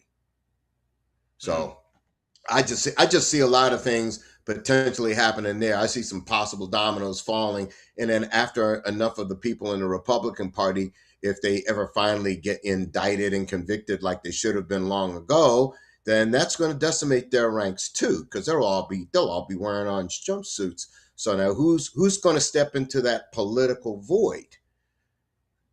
So to some degree, I think, some of us have to teach each other. I think a lot of us could learn from Davon Love's political analysis, and from Baba Imhotep's Pan-Africanist analysis, and from the work that you're doing in UNIA. We could learn from that. And then at the same time, if we can resuscitate the Maryland Council of Elders, get it back to a serious position of strength, and getting a number of people involved in the Maryland Council of Elders who were not involved in it before, then maybe we'll have a group of elders who then can participate in going out to some of these schools, talking to some of these young people. But some of them, I can tell you, I'll say Baba Youssef would probably be somebody. He could walk into that classroom, and I would not be surprised at all. And of course, now I'm kind of putting him out there with this. I wouldn't be surprised at all if he could walk into one of those classrooms and have a lot of those young people eating out of his hand with what he can tell them. So something like that. Something like that, if we can turn that into a systematic kind of a thing, and we can get cooperation from whoever's in the school system, and we can put that out there to as many schools as we can, and do it in elementary school, or will you call it grade school? We called it elementary school when I was. I don't know what they call it now. I guess it's elementary. I don't know. Yeah. So I think that could bring us back. That could bring us back to where the family can be as strong now as it was then. Back then, I think we probably also had more families that weren't broken up, that weren't split. You probably had more two-parent families than you have now. But I've seen young families in the grocery store. I was in the food line not too far from me yesterday, and as I was coming out, there was a relatively young family. I'm saying that the parents had probably were no older than 30 or so, and they had young children, and they were coming to mother, father, they're coming out there, and they were parking right next to my car. And I was getting into my car, and I heard the mother say to her man, she says, I'm so excited, baby. Now, I think a lot of us might not have expected to hear that. What was she excited about? I'm lost. Whatever it was that the family was getting ready to do. Got you. Yeah, I don't know what it was. I have no idea what it was. Just the fact that she was expressing enthusiasm to her man with their children there. And I was thinking about that. I was like, maybe there's hope for us after all. Well, let me, Brother Cliff, before I let you go, Baba Yusuf said, one thing is certain, he knew one thing is certain, he knew, I guess, about the area because that's where his godson, Victoria Swift, was murdered behind that 7-Eleven. So he knew when he went in there. And Sister Basima says, well said. All right, Brother Cliff, I'm about to close out. I just found out my son is here, and my wife made and my daughter was cooking shrimp and stuff, and so I probably only got nothing to eat. There's another one of those families that lets me know that there's hope for our people. I appreciate you, Brother Cliff. All right, same here. Back at you. All right, I'll talk to you soon. All right, peace. All right, family. Another great show. And again, the topic was supposed to be, and what we try to do on Real Truth and Power was multiple topics. We don't want to put you to sleep with one, but we talked about the Black families from 50 years ago to now. And then we talked about an incident with a good brother that I know that it's an elder, 70-something years old, that got attacked at a 7-Eleven, and just the issues that's going on with our community today. And we had a lot of comments from the education system to politics to blaming the parents to things of that nature. And the question is, and maybe we'll go into this next week, the question is, do we have to really start doing more? So I think somebody commented on YouTube, Pan African First said, it's time for us to, protect the community. We have to put our lives on the line a little bit because it's that time. It's on us now. I will say that much. We can't keep blaming everybody. We have to, the time is now. I always say that when my son was playing basketball and it's time for him to really go to work, I say, the time is now. The time is now for us to make a change. We have a lot of great people and a lot of ideas and a lot of things that we can do, but the time is now for us to make a change.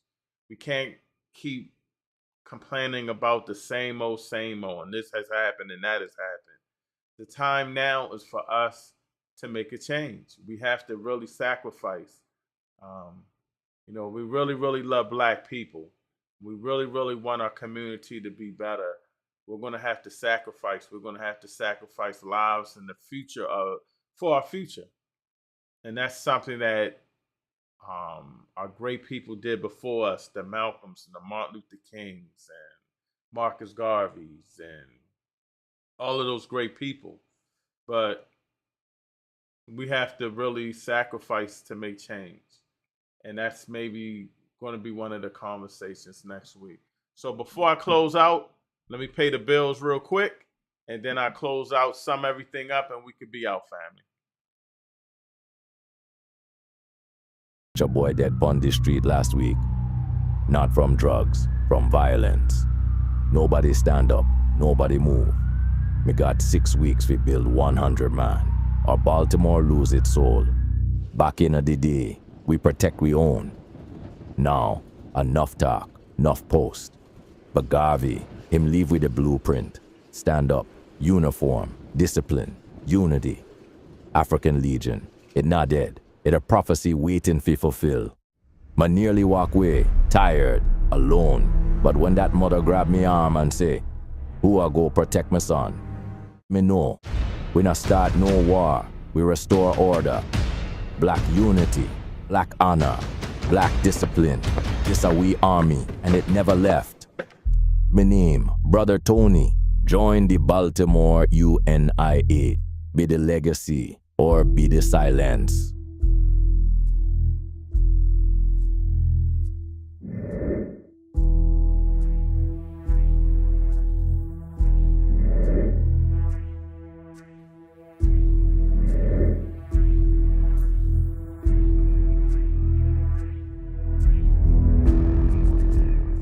For those that don't know, that is the African Legion, the UNIA's Universal African Legion. We've been grinding really, really hard to the point where I think that we're ready to do some serious things in the community to get this thing together in Baltimore. You know, we've been grinding really, really hard. So if you're interested in protecting our community from situations that just happened last night, well, not last night, that we just shared the video of with the elder, 70-something, getting beat up by those kids at the 7-Eleven, to protecting it from outside, protecting outside and in, let me know. At Universal African Legion, been here since Marcus Garvey, and we're back and we're strong. Also, for those that don't know, we have a travel agency, Black Star Travel, the UNIA. So next Friday will be my last show because I'm going on a cruise, my first cruise, by the way. But we're still going to be going live. I think the show is going to be hosted by Brother James, our first Brother J. Rich, our first Vice, or we'll have some pre-recordeds playing, but we're definitely going to go on. But I want to share this. I used to think vacations meant white sand and pool drinks, until I realized I was skipping my story. I've got 10 days to reconnect with my roots, or spend another year feeling like a tourist in my own identity. So I booked with Black Star Travel. They don't do tours, they build homecomings. Real connection, real culture, no filters. I thought I'd be the outsider, but the moment I stepped off that plane, I felt seen. They weren't just places, they were pieces of me I never knew I lost. Travel with purpose, travel with pride, travel with Black Star.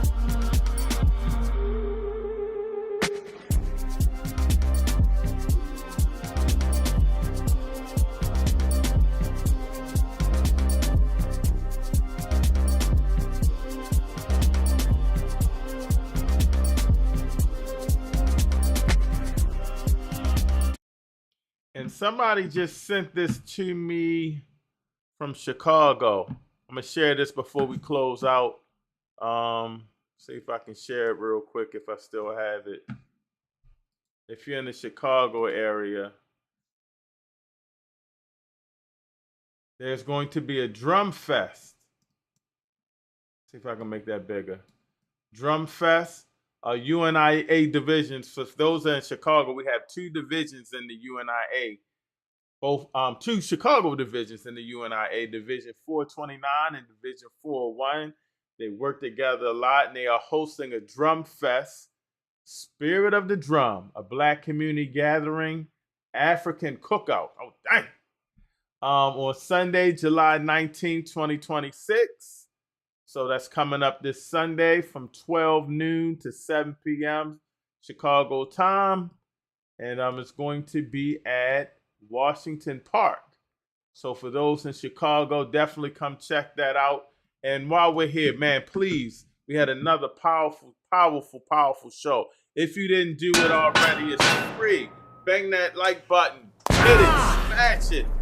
My energy's up because I'm about to get something to eat. Smash it now! If you're on YouTube, hit the subscribe button. UNIA Rock Media. Real Truth and Power. And not only hit the subscribe button, hit that alert bell. Go to YouTube, and you can get all of our videos that we've been doing. And please also, YouTube, social media. We want Twitter, Instagram. Everybody comment in. Twitter, hit that share button. Again, we want Twitter. We had somebody comment from Twitter, Instagram. Do me a favor, hit that share button. You may not be catching this live, but hit that share button. Get those algorithms out. And I always say this is not my show. This is our show. I'm just hosting, and I'm learning, and we're speaking, and we're building. But let's come up with some results. So just to sum up everything, that we had a powerful show tonight. Sister Sarkette had mentioned, some of the issues with the youth is we need to have some rehabilitation spots for them to go have counseling, get meditation, to build, to learn about themselves. You know what I'm saying? It kind of what the rec centers used to do, but the rec is kind of like sports and stuff like that. I like how she broke down rehabilitation centers because it's more about cultural and things of that nature. And we talked about the families. Brother Kevin was mentioning, the single parents, and we talked about some of the issues. Sister Chanel, our outreach coordinator of the Baltimore UNI, chimed in and was saying, that a lot of parents are working. It's hard out here. We can't just blame the parents or generalize it because they're trying. And what are the solutions? And that's the issue that we have to figure out. What are some of the solutions that we have to do? Because we can't depend on the system. Like we said earlier, no one's coming to save us. So we have to save ourselves. And on that note, family, I'm closing out. I appreciate you. Again, Real Truth and Power, where we provide health, wealth, and knowledge of self. My ribs are touching. I'm starving. Going to holler at my sonnies here tonight. But I appreciate you as always. Again, please hit the share button and hit me up. Let me know what you want next week's topic to be. So we can get it in. Hopefully it'll be a current event and we'll add. But we want to do a couple of topics. So if you can think of something, hit me up. And again, thank you so much. Real Truth and Power, where we provide health, wealth, and knowledge of self.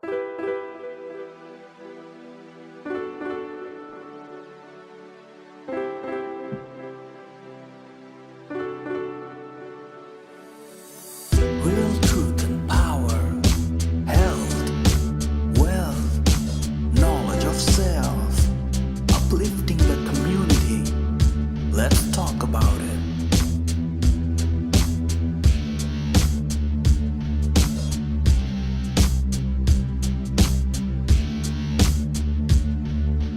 Real truth and power, health, wealth, knowledge of self, uplifting the community. Let's talk about it.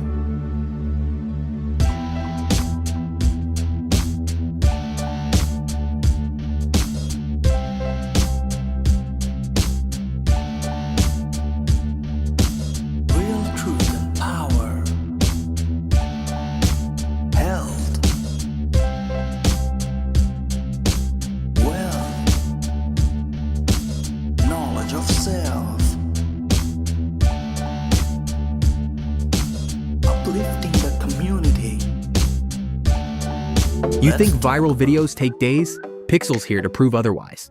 No time. Everyone's watching. Your story has to pop. Every click counts. Every second spark a share. Boom! 100,000 views before lunch. But what if it still gets lost online? Not with Dynamic Media Legacy. Start your viral video now.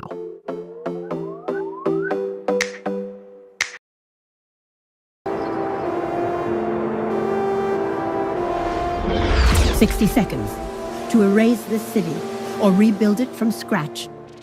This isn't pre-rendered. No soundstage, no green screen. Every explosion, every storm, every alternate reality. We don't imagine worlds. We manufacture them. The future doesn't wait, and neither should your story. I didn't just save the world, I authored it. Dynamic Media Legacy. Your vision, our worlds. Built-in AI. Faster, bigger, impossible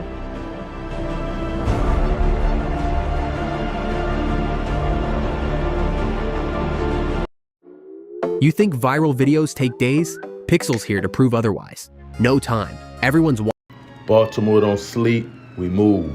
Hands in the dirt, feet on the block, food in the streets, knowledge to the youth.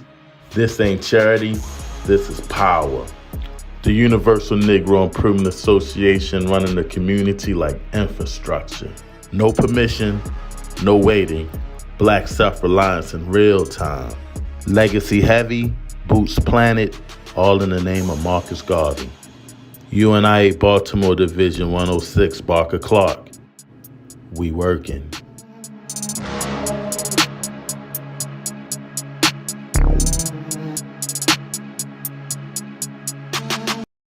Used to think nature was a lie. Baltimore don't have forests, just corner stores and concrete. But then I heard UNIA hikes every Sunday. I thought, what if I just show up? I gotta reach that ridge before sundown, or miss the moment that's waking my whole spirit up. Bro, it's not just trees, it's legacy. Elders dropping Garvey wisdom while we climb, youth beating drums, sisters laughing under waterfalls. We see hawks, foxes, fire in the sky. City stress, gone. Every Sunday we reclaim the wild like it's our birthright. First time I touched river water, I cried. This ain't no hike, this is revival. Every step, we get louder. Every week, more of us come. This is Marcus Garvey's army in hiking boots. Black unity, in motion. Now I don't walk alone. I lead the line. Dwayne, UNIA. Follow for more and come hike with your people. Sundays, Baltimore. Marcus Garvey's UNIA.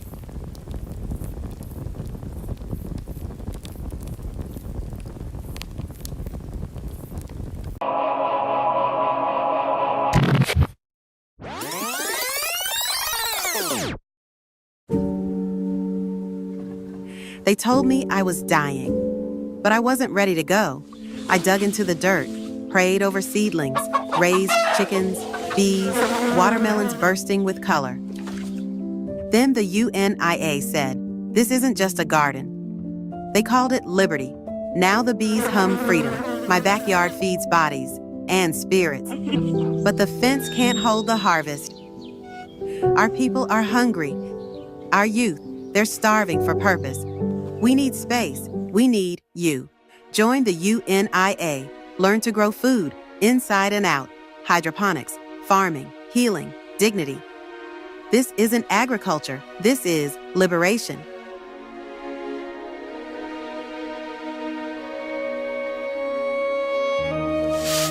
They buried us. We planted back. Not charity, sovereignty. We turn hunger into harvest. That's power.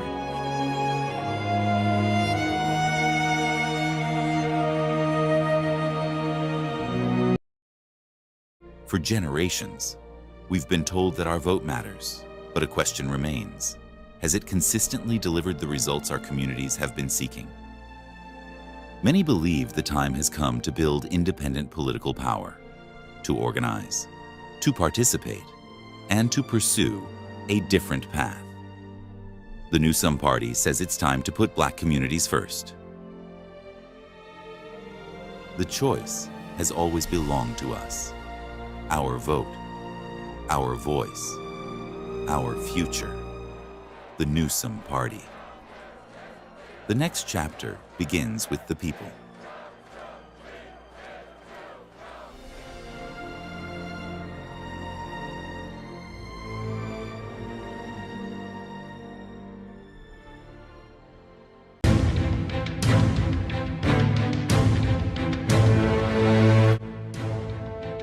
It starts the moment we open our eyes. We're born with emotion. Life shapes it. Challenges sharpen it. The world throws chaos at us, but we learn the patterns. We master the storm. We fall, but together, we rise. This isn't just fashion. It's armor. It's proof you've earned every piece of who you are. Emotional intelligence. Wear your evolution.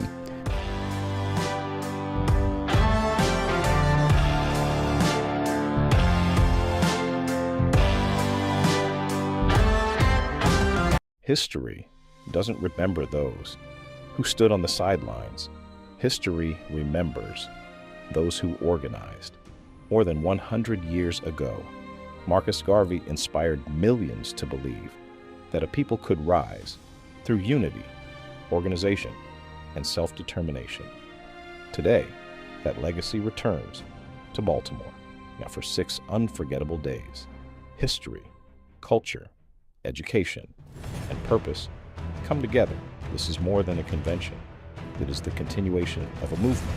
Join President General Michael Duncan and Garveyites from around the world at the 68th UNIAA-CL International Convention, August 18th through August 23rd, Baltimore, Maryland. One God, one aim, one destiny.